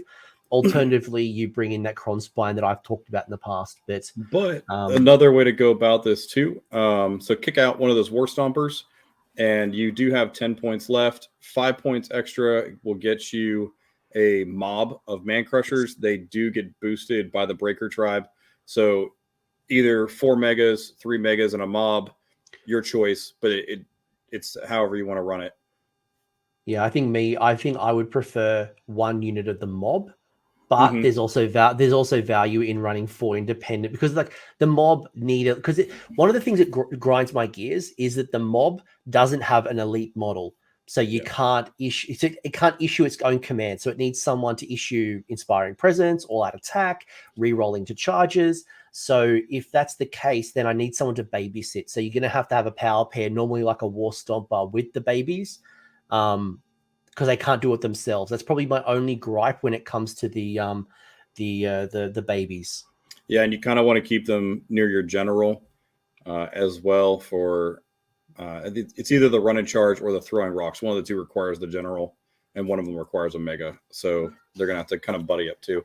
So your choice, but you do have some options there too. I don't think it's either, actually. I'll have a look. We keep going. Anyway, I think definitely the run and charge is just within a mega. Yeah. Let me quickly look. Chuck Rocks. Chuck Rocks is general. Chuck Rocks is general. You're right. Yeah, Chuck Rocks, you have to be within 18 of the general. The run and charge is just within range of a mega. Yep. So anything else with Breaker? I think it's a strong list. I mean, we've given you a couple of options for if you want to customize it and seasons to taste. And by the way, we're not telling you that this is the one list to rule them all. Don't just take this list and run it onto your next tournament. Season it to taste, build it the way you want to build it. If you want to get some more wards in there or give 40 wounds as opposed to 2 extra attacks, go do that. If you want to get yourself a 6-up ward, do that. Arcane Tome, do that. You do you. And that's what I've tried to show kind of through these lists too, is the command traits. You can kind of pair them or just don't pair them with your artifact. If you want to have, an extra 5 wounds, or if you want, to reroll ones to save, whatever you want to do, and pair that with artifacts, toss your salt and pepper in there and you're good to go.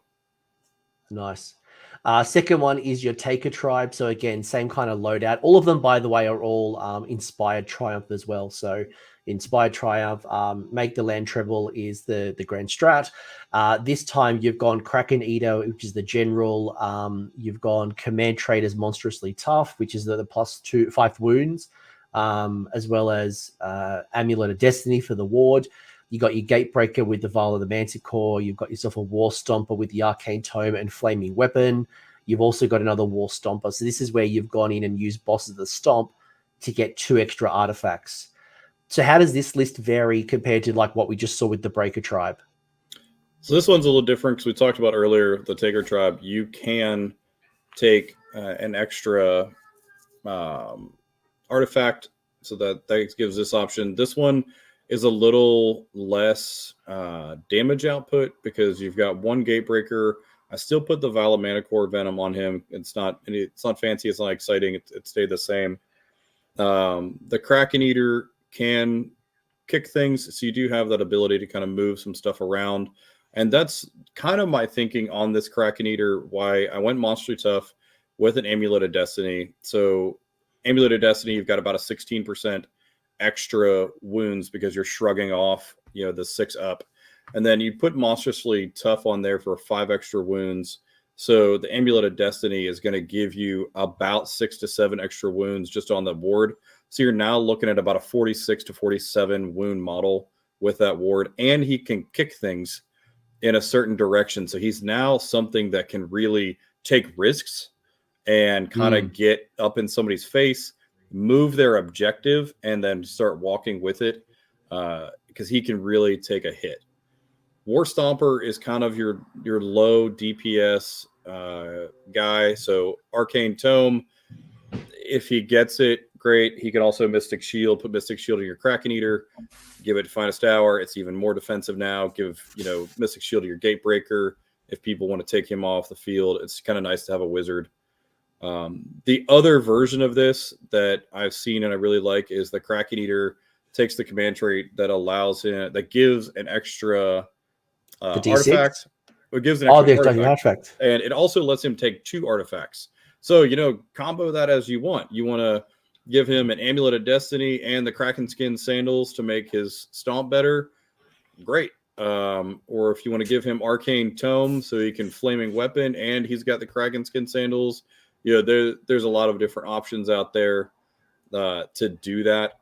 He is in his command traits. He is unique in that he has one that makes it -1 to hit anything that's within 3 inches of him. Also really nice for a defensive. You don't want to take Monstrously Tough. You want something that's defensive.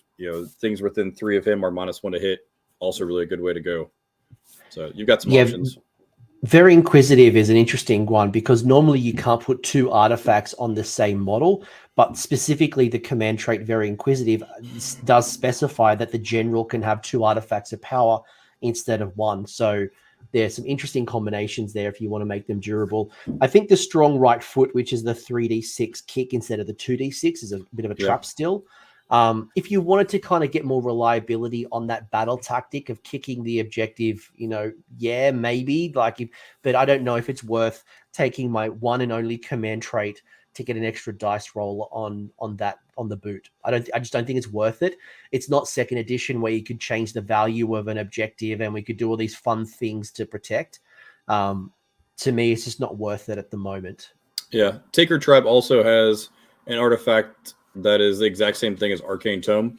So you can do 2 wizards in this list if you want to. Pairing Flaming Weapon with the Kraken Skin Sandals as a double artifact build gives you a Kraken Eater with a pretty damn good output in terms of damage. So you can take him from where I have him right now as more defensive, more survivable, get him much more offensive, and he's him the Gatebreaker can go do some damage. Yeah, I dig it. I was just rereading the More Stuff in Me collection. I love this last little sentence where it says, because actually if you kill an enemy with an artifact of power, you get an extra triumph. I was just reading the last line. It says you cannot use this in your next battle. Like, imagine rocking up to a tournament, Bear, where like you win this in your last round. You're like, oh yeah, by the way, I killed some artifacts in the last game. I got extra triumphs. Like, yeah, when does that even happen? Need a little like Crown Royal bag just full of bits and sitting inside. I was like, oh, I pulled this glowy lantern on my last match. Like, yeah, totally, I'm bringing it to this one. You. No, it's round 5. I've got 6 different artifacts sitting on my Kraken Eater. Yeah, it's so good. Legal. All the triumphs in the world. You're just like +1, +1, +1, +1. Yep. Your third list you sent me was the Stomper Tribe variety. So you've got yourself gate. So obviously, again, same combination, same triumph, same grand strat. You got a Gatebreaker with the Vial of the Manticore. You got a War Stomper that's the general. By the way, you do have to take if you're new to the faction. If you go into one of the sub factions, the general must come from that. So you'll see that the Stomper Tribe, for example, the War Stomper has to be a general. Just for anyone who's new. Who's, by the way, the general with the command trait monstrously tough. You've got the the Amulet of Destiny. Man, I wish it was still 5 up. 5 up. When that used to be 5 up ward instead of 6 was so good. You got 3 single man crushers as well as a mob of 3. And you've gone in and given them bosses of the stomp for the extra artifact, and you've gone bounty hunters for the extra damage against GVs. This one is very different compared to the other 2 so far, especially with the introduction with a lot of points into the man crushers. Yeah, so the Stomper Tribe is all about man crushers. You need your War Stomper because what's special about Stomper Tribe, we read it earlier, is he can issue a 18-inch bubble command ability in every single phase to go to man crushers. So he has to stay alive. So I've got him monstrously tough, Amulet of Destiny to really just kind of buff him up a little bit, because if he dies, the synergy of this falls apart. One of the things you can do a little different, I do have it at 1980 points, which is kind of higher than I like, but I've put 3 individual man crushers in there instead of a mob, because I've got one guy outside of bounty hunters, and I want him to be my special little child that all he does is just sit around jogging in place, and if he fights, he fights, but I don't want to invest in another mob, because I want that cheap model that's going to pay the tax to get my grand strategy and get those points. So you've got a mob that's going to kind of go and fight just like a mega would. You've got 2 little guys that can take on some smaller units and stuff as bounty hunters, and you've got your Gatebreaker also there just kind of as an enforcer to go ahead and do some fighting as well, because you really need to protect that War Stomper. He can go and do some damage and stuff, but if he starts getting in a bad place, you really need to pull him back. Otherwise, you're going to lose all the synergy. Yeah, and you need that Gatebreaker to be as independent as possible. So any way you can self-buff while you're using those resources on your babies, because the man crushers do require, especially like you've got to keep, there's an inspiring presence up your sleeve. There's a little bit of bravery debuff going around at the moment. The play called Catapult -2 if it's targeted. Horrorghast is running around. Nighthaunt with Terror at the moment is doing a whole bunch of damage. you've got to have a CP up your sleeve to protect those Gargant mob, because there's been times where I have rolled an unfortunate 6 and I've had one 12 wound model run from the mob, and you don't want that to happen. But they can also be rallied. Real risky. Again, because you really need those CP, but also demoralizing when 1 to 2 man crushers comes back. Yeah, and because they don't get to use a lot of the other the command abilities, you really got to protect that War Stomper. I like it. Yeah, it's probably a bit more how I would like to run Stomper Tribe. Yeah, it's actually like a curiosity. So somebody might correct us in the chat, and I'd have to read up on it. I know in Stomper Tribe, man crushers can only receive those big shouts, so I don't know if they can. That's what I was thinking. Is you wouldn't. I don't know if you could be able to do rally or unleash hell, or you wouldn't be able to use. I was actually just thinking that. As you can tell, we don't play Stomper Tribe, so it's just too much micromanagement for me when it comes to Stomper. I think that's kind of why I don't like it so much. It's just too much micromanagement. If I wanted to be a micromanager, I'd go play Lumineth. It's true. It's true. Yeah, no, it's fair. Buy 10,000 tokens and make sure they're on every unit, right? No, I'm with you. All right. And the final list, and the one that I'm most excited about, and I've held this back for last because it is the Crag Bros list. It is Craggy, so Kragnos, the Ender of Empires. You've got the Gatebreaker, which is the General. By the way, this is Breaker Tribe. Similar combination, though. You've gone louder than words, but you've taken the Enchanted Portulus. I'm losing my voice, and I'm very slurring. Sound like I'm drunk. So you got that artifact. You've got another Gatebreaker with the Amulet of Destiny, and you've got a Man Crusher. So that will fulfill all your battle line, all three, just at 1940. So you've elected not to take an endless spell or any other thing in your list. Not that you can. Man, I wish I could even take like the Wolf Riders, the Underworld's Warband Wolf Riders. That would be amazing if I could do that. Being able to ally something in would be neat. And talking about the endless spells, so this list has been kind of circling around. I've been using this list for a while now. I've taken this to a lot of GTs. It has done well by me. I appreciate it, and it holds a special place in my heart. But I saw a gentleman play this list in a tournament, and he was talking about it on Facebook. He took, instead of an amulet, he took Arcane Tome and did take the Emerald Life Swarm before, when it was a double proc. Yeah. And the feedback I got from him on that was, even though I was healing with that, a lot of times they did get denied. And taking a Triumph is really important to me, but also denying Triumph is really big, because he said it was really shocking how impactful it was when his opponent got Triumph and was able to get +1 to wound into him. Like that's a big deal. So I really like to keep the points low, even for endless spells and stuff, for that reason. But this is mostly self-explanatory. Good. I was just going to make just wanted to call out one comment, and then I'll let you go into the list. I think one of the things that I noticed, because I ran a very similar list to this, except I had Life Swarm. This was before it changed and you could double tap. And I had obviously had, what did I have? I think I had my Gatebreaker General had the 40 wounds as opposed to the louder than words. And I also had the Arcane Tome instead of the Amulet. And when it works, it really works, which is great.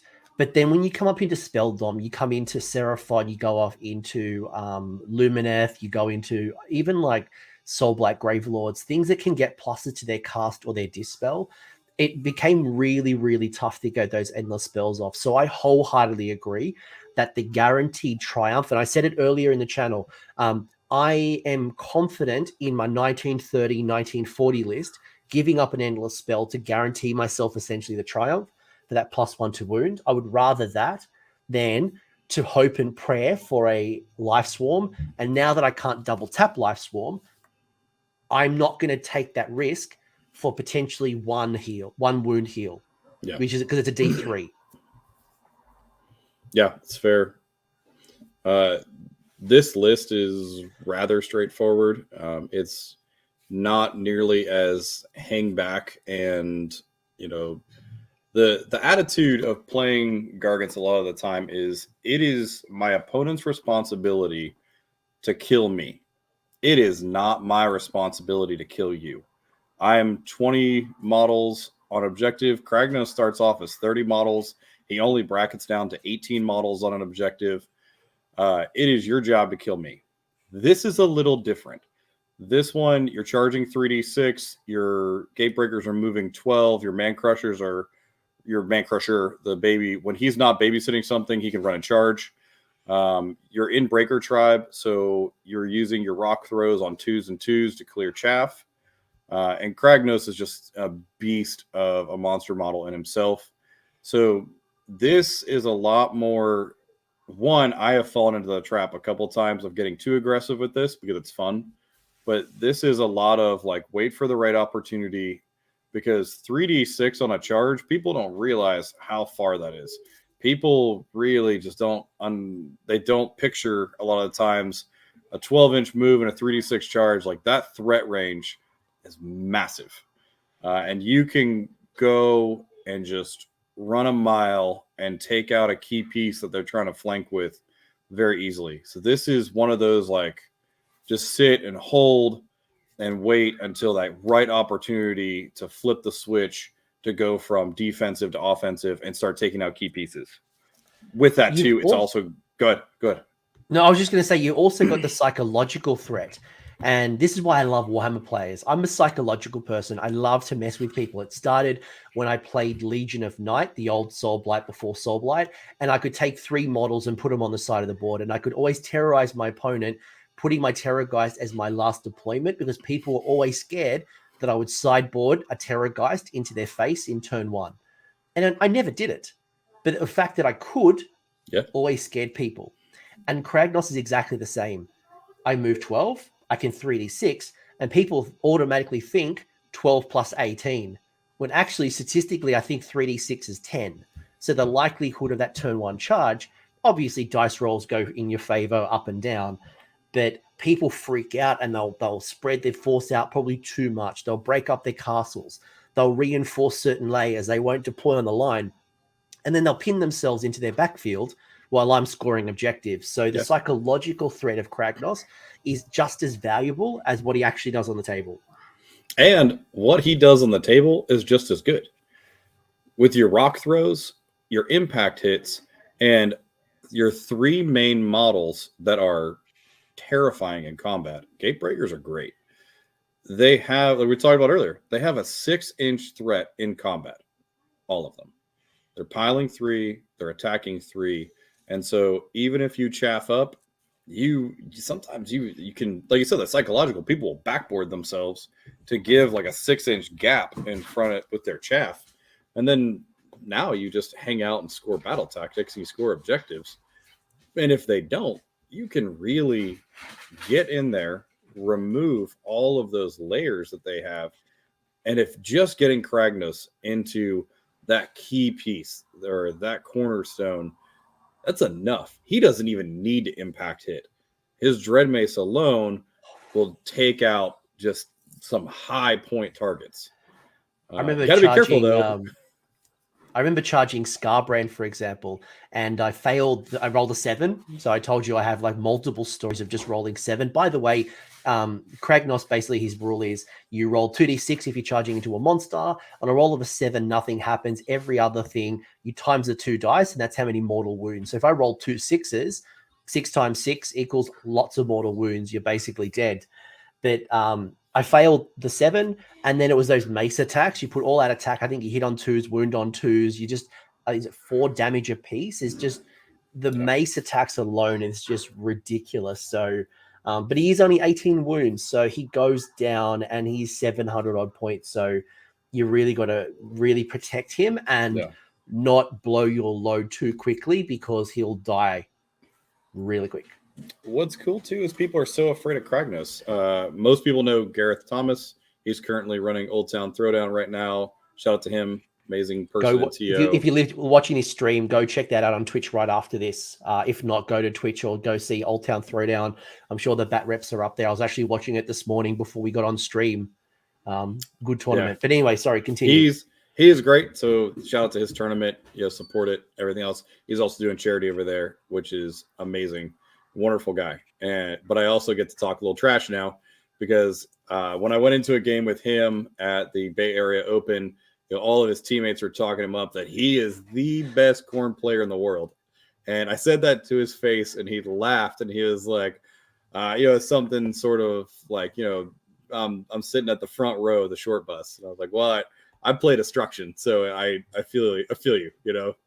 We're really swinging for low fences here. And he was playing Scarbrand, which is scary as crap. And he was scared of my Kragnos because he can come in and just those impacts alone. But it turns out, if you get your general louder than words, he's swinging 12 times, you get him past the chaff into Scarbrand, doing 3 damage a swing. You get the Titanic duel going, pop your Triumph. That is more than enough to remove a Scarbrand from a corn army. And I laughed because, I got that, and you could see how sad he was to lose Scarbrand. And he looked at me and he was like, I was 15-0 against Gargants until today. I just got to go because Tom's great. He's such a great guy. It's funny you laughed at because the story that I'm telling you about with the failed 7-inch charge, when he saw my matchup, he was messaging me. Like I woke up in the morning in time zones. I love him. And he's like, you're going to lose. You're not going to win this one. Like, how would you win? But the same thing, he's right? The best jump talker in the world too. But I did the same thing. I got the mega to go in, clear the chaff screen, got in Kragnos to kind of clear up and do the mace attacks, use finest hour, use Titanic duel, those types of things. One thing I do want to call, I'm going to forget this, but I want to just call it out really quickly. And then I want to ask you a couple of final questions. One thing we glossed over that I think is very important now is that the Man Crusher and the Kraken Eater, don't underestimate these, I keep talking about the stuffing in the pants. I think it used to be the old rule, or at least it's in my head as the rule. It's the stuffing in the sack. And why I love it, especially when it comes to the positioning, and the Kraken Eater does it better than the Man Crusher as well. On the pile-in, you can auto-slay a model if you roll a dice. Is it greater than the wounds characteristic?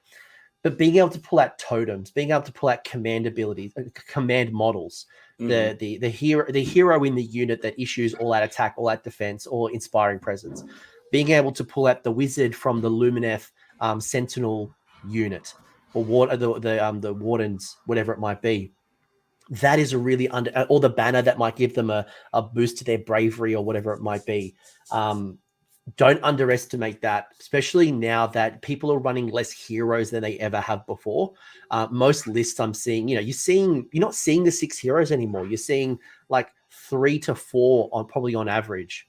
So pulling up those unit command models can be very beneficial. Yeah, absolutely. The Stormcast list right now, one of the popular ones has a Battle Mage and a Relictor. Start snagging their command models, and it's gonna really just put a detriment into their whole thing. Yeah. Most of my lists now have gone. They used to be running it like my Gits lists were 6s.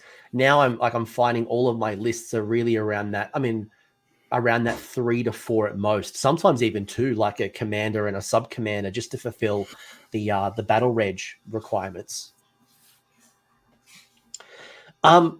Probably final couple of questions. I'm conscious of time. And I think you and I could talk about Gargants forever. I think you and I really both didn't know that we could fill 2 hours with what we said 7 models, but we did. Yeah, we haven't even talked about the Forge World model. He doesn't count.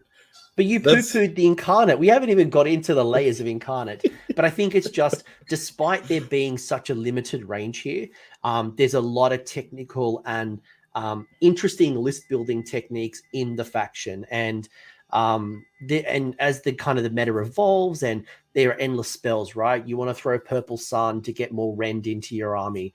You want to find yourself cogs, and you want to get yourself a wizard, get Arcane Tome and give it cogs to be able to get improved casting.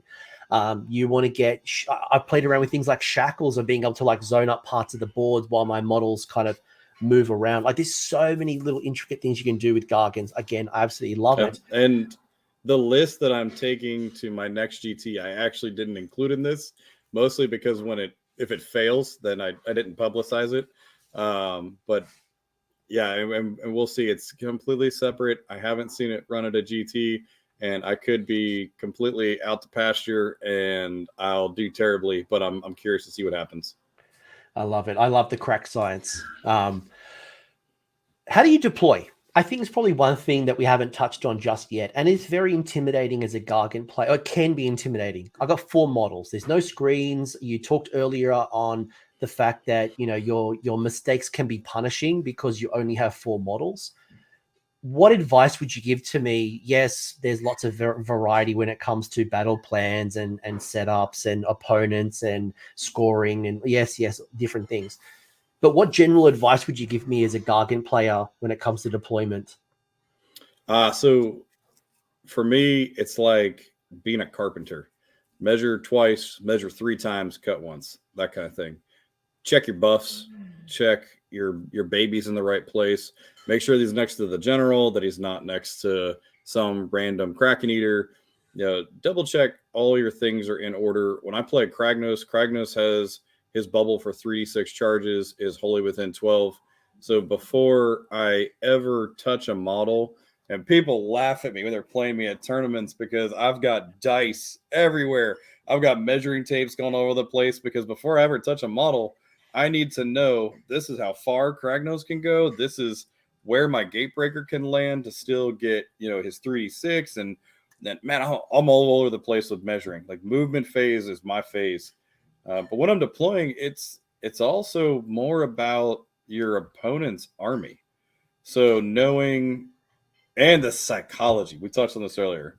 So if I get to choose who goes first, man, I can just pile my guys all in the front and scare the crap out of somebody to backboard themselves. And then I'll just go second. And they can't go anywhere because they're all the way on the back.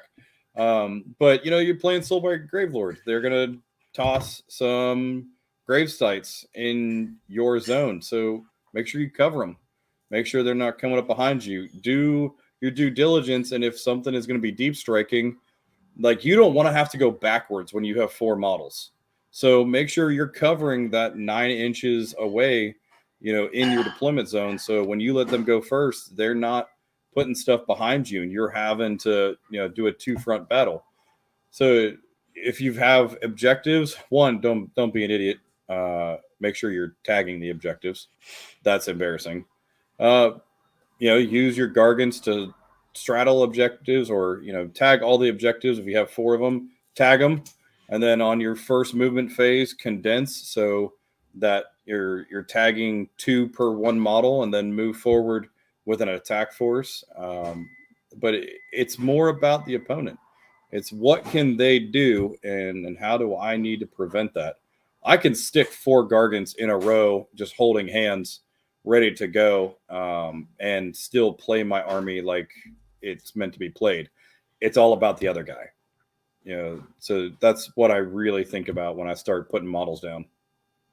One of the things I love to do is knowing that a lot of opponents like to castle up, so they'll have like that cushy buff center of some description. I like to play like 3 megas on the line or around the line, but I have them one on each flank and one in the center.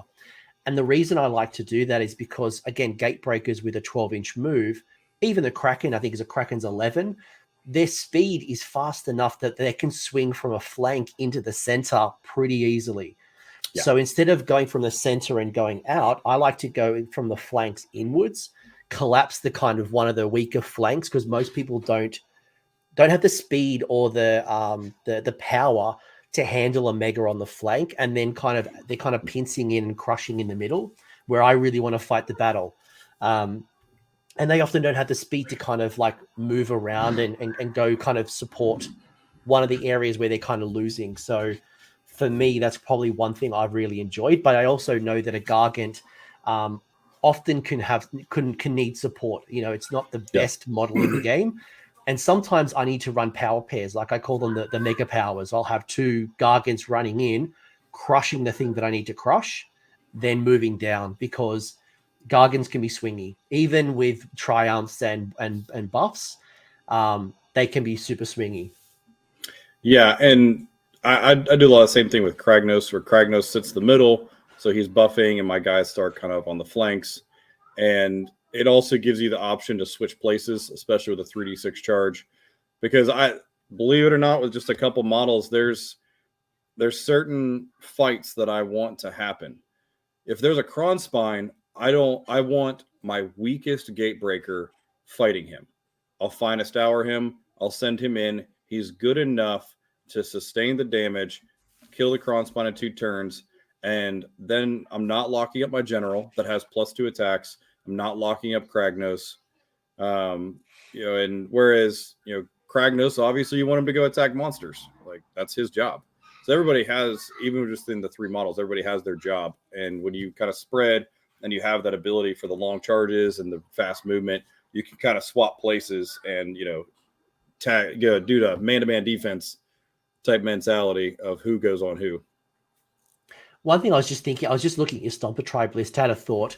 It's a random, complete thought, but I've noticed that Nighthaunt is definitely becoming potentially the meta leader at the moment. I'm seeing a lot of Scarlet Doom and a lot of Nighthaunt generally. And I know Gargants can struggle quite a lot with Nighthaunt. One, they've got the bodies, but more importantly, they ignore our rend. So all our high damage, most of our attacks, we don't have a lot of attacks, but they're high rend, high damage. So, and with the Cruciator also reducing the amount of damage that goes in, we lose a lot of our benefits. And I was just thinking about how if I was going to run Gargants at the next tournament, I think I would run a Man Crusher mob, because they've got a lot of attacks, especially with their club. And with the run and charge, if they're within range of a mega, I could slingshot them into those Bladegeist Revenants if I have a lower drop, and hopefully clear off those big Nighthaunt again. With especially if they're Bounty Hunter as well, I'll be able to clear up a lot of damage. So yeah, I'm probably more feeling that 4 megas may not be the right strategy right now, especially with Nighthaunt absolutely terrorizing. Yeah, and one of my teammates, Alex Gonzalez, is one of the leaders right now for Nighthaunt, and he kind of owes me a few games to test that theory, because a lot of the armies now, Nighthaunt included, they're not some super high, crazy damage output armies. They're more attrition. So we still have to test and see how it goes when I have low attacks, high rend, high damage, but he also doesn't have a ton of output. How does that play out? Yeah, I was just looking at BCP. He's currently got 2 from 2 wins right now in Old Town Throwdown. So he and another Nighthaunt player, same Scarlet Doom type of build. So just something to think about, because you'll get into that matchup, and it is becoming quite a popular matchup. And you'll realize that your key strengths, which is rend, you don't have a lot of mortal wounds. You can't rely on mortal wounds on the charge. It's just not enough to be able to get through Nighthaunt. So you'll find that they will be a big gatekeeper. So how do you build around it? I think Man Crusher mobs especially will be the way to go, and maybe even Man Crusher singles to be able to screen off from some of those juicier targets, because they're going to want to do their Scarlet. But hey, this is not the Nighthaunt show. It's just something for you to consider, Gargant players. So we talked deployment. Probably two final questions is, sure, how do I beat you as an opponent looking, and let's say it's that person's club mates who are freaking out about Gargants. How do I win and beat Gargants? Or as a Gargant player, what should I do, or what kind of traps should I avoid in giving away my game? Man, what a terrible question, Coach. How do you listen? This was not on. Yeah, if it's 2 hours, if someone is listening to this stream and they've listened for 2 hours and they're not a Gargant player, let's give them some charity. Let's give them some tips.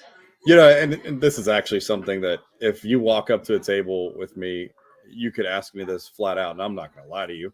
I'm not a gotcha kind of person, and I want a good clean fight when the bell rings. And so for this, you have to isolate and take down a Gargant one at a time. If you spread your army, one, that's a lot of stuff for me to swing into. That's a lot of stuff for me to impact hit. impact hits on the megas are everything within 1 inch. So if I can get on those creases into your units and just bam, bam, bam, I'm going to really start putting a hurt into you. So you have got to find a way to isolate a gargant and just take off one at a time and chew them down one at a time. But what happens is when you take down one gargant, you suddenly just open this massive spot in the field where I have no board presence. And so a lot of people are worried about that. Like, oh, I mean, I take one down, I still have to take the other one down. That's true. But you've now opened this massive board presence that one model was taking up that you can now, really block me off. Another thing that I really struggle with, and one of the top ITC players right now, local to us, and just a gem of a human, is Matt Beasley. Matt is a wonderful architect for building control lists. And that man has beat me twice in a row by just layering chaff on chaff on chaff. So I never get to chew on something good. I have to sit there and just kill this stupid 80-point unit over and over to get to anything worthwhile. And he's great at it, and it's frustrating, and I love playing him. It's a really great way. There's 4 models. They're high rend, low, actual swings, low attack characteristics, high damage. Put stuff that doesn't matter right in front of them and make them keep walking slowly across the field. Those are a great. It reminds me of a really champion player in my community, Joel McGraw, has been playing Beasts of Chaos since like day one, and he's a champion, a Beasts of Chaos player. And whenever I talk to him, he just like Beasts of Chaos is just waves of trash. And if you're just running like minimum size units of 10s and 5s, and it's just, I don't care about these 50, 70 point idiots. It's just, you're keeping me away from the good stuff. That's where I, as a Gargant player, get frustrated because I want to do high damage and high rend to the good stuff, not your Ungol Raiders. Which, by the way, like I think one way that kind of will take the wind out of my sails is if you charge me. If you charge me as well, I don't get to do my impact hits. And you obviously can pin me into my into the backfield. So and sometimes to retreat, depending on how the battlefield's laid out, it can be hard to retreat where you want to go because you've got such a big base. You've got to keep outside of 3. So, I found too, I lost round 5 at Bay Area Open, top table, facing a great friend of mine who was playing the Dragons. And he came in, hero phase, teleported in, moved in the hero phase, charged in with his Dragons, and locked me in combat. And in the hero phase, you can't redeploy. Everything that the Gargants have is important to them. Every resource is important, and I can find some way to use it, even redeploy. I could redeploy closer to another Gargant so that you have to pile into both, and it's going to hurt. There's a lot of things I can do with just the very base level mechanics of the game. And that's also for everyone out there that, especially people getting into the game or want to get better at the game. I got better at the game when I played Gargants because everything that is the base level part of the game is everything that matters to a Gargant player. Your movement, your redeploy, your resource management, everything that is just the bare bones, it's all really important. I don't have to worry about 20,000 spells for my Tzeentch hero phase so that I can also summon a Lord of Change at the same time. I don't care. I don't cast spells. I cast Flaming Weapon. But every other bare bones rule that exists in this game and resource in this game, it all matters. So if you want to get better, just the game, get Gargants. Second last question, and I'm bringing it up from the chat, is Lance 10 saying, what are the best and worst matchups for Gargants in the meta? So I think I've already alluded to at least one of my bad matchups. But what's your best and worst matchups for Gargants in the current meta? So we talked about control lists, things that can control the board and keep me from having good movement. I'd like to be mobile. That is really hard. Things that are a scalpel, these type of fulminator lists, and if you watch Rerolling Ones, Jack beats me because I wasn't nearly aggressive enough on his scalpels. Yeah, you take 4 fulminators, you give them celestial blades, you give them a +2 to charge, teleport them in, and they can easily take out a gargant a turn, very easily. So those type of scalpel things that can confidently step toe to toe, charge me so I don't charge them, and go toe to toe with me and take out a gargant a turn. It's that high DPS type scalpel. Some of the things that I don't necessarily worry about is the things that don't have that DPS check or scalpels. There's a lot of cool things that Sylvaneth can do where they run away and stuff like that. But that's just in their turn. Like, you're not fighting me in my turn, and I love that. I love it when I'm not in combat my turn because I'm still surviving. And yeah, they have to keep that distance from me because they're fragile. So a lot of the glass cannons are such a great matchup for Gargants, because if I can plan myself right to get a charge on you and to get into you and fight and get that first combat in the combat phase, I'm just going to shatter you like glass. And that there's kind of a cat and mouse game to it of making sure I don't get charged by like witch elves and stuff like that. But if things go right, going into glass cannons is a really fun, great time. I think one other thing that's really caught me off in some tournaments has been snake-focused Daughters of Cain. Because a buffed up unit of melee snakes and Marathi pinned down, and Marathi pinning me down, and I can only do 3 damage to Marathi, and she's pinned one of my 4 megas somewhere, and she's got enough damage to pull down a mega, especially if she gets the double turn and can fight in the hero phase. Yeah, that really scares me as a mega, because I will die really quickly.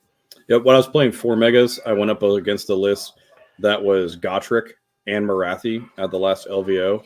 And so as a 4 mega-gargant player, you walk up to that table and you're just like, can we drink beer? Like, do you want to play to Sigmar, or can we just shake hands, we buy each other a beer, and we call it good? Because I have put 3 megas into Gotrek, and it took me like 3 combats to take him down. It's insanity.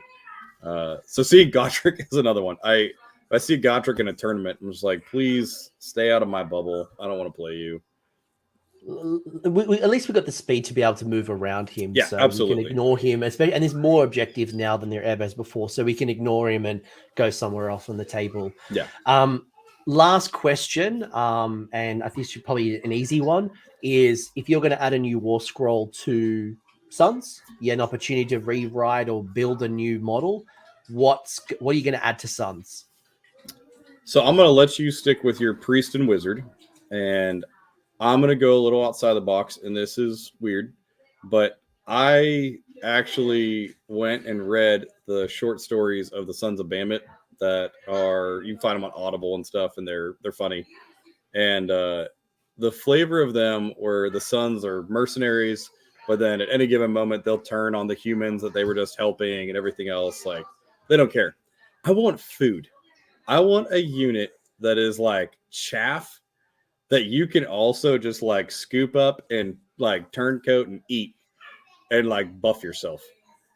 I want some chaff in there that's not a man crusher. That's maybe just like some humans, some grots, whatever, that you can also just kill them yourself and like buff your army, buff your gargant.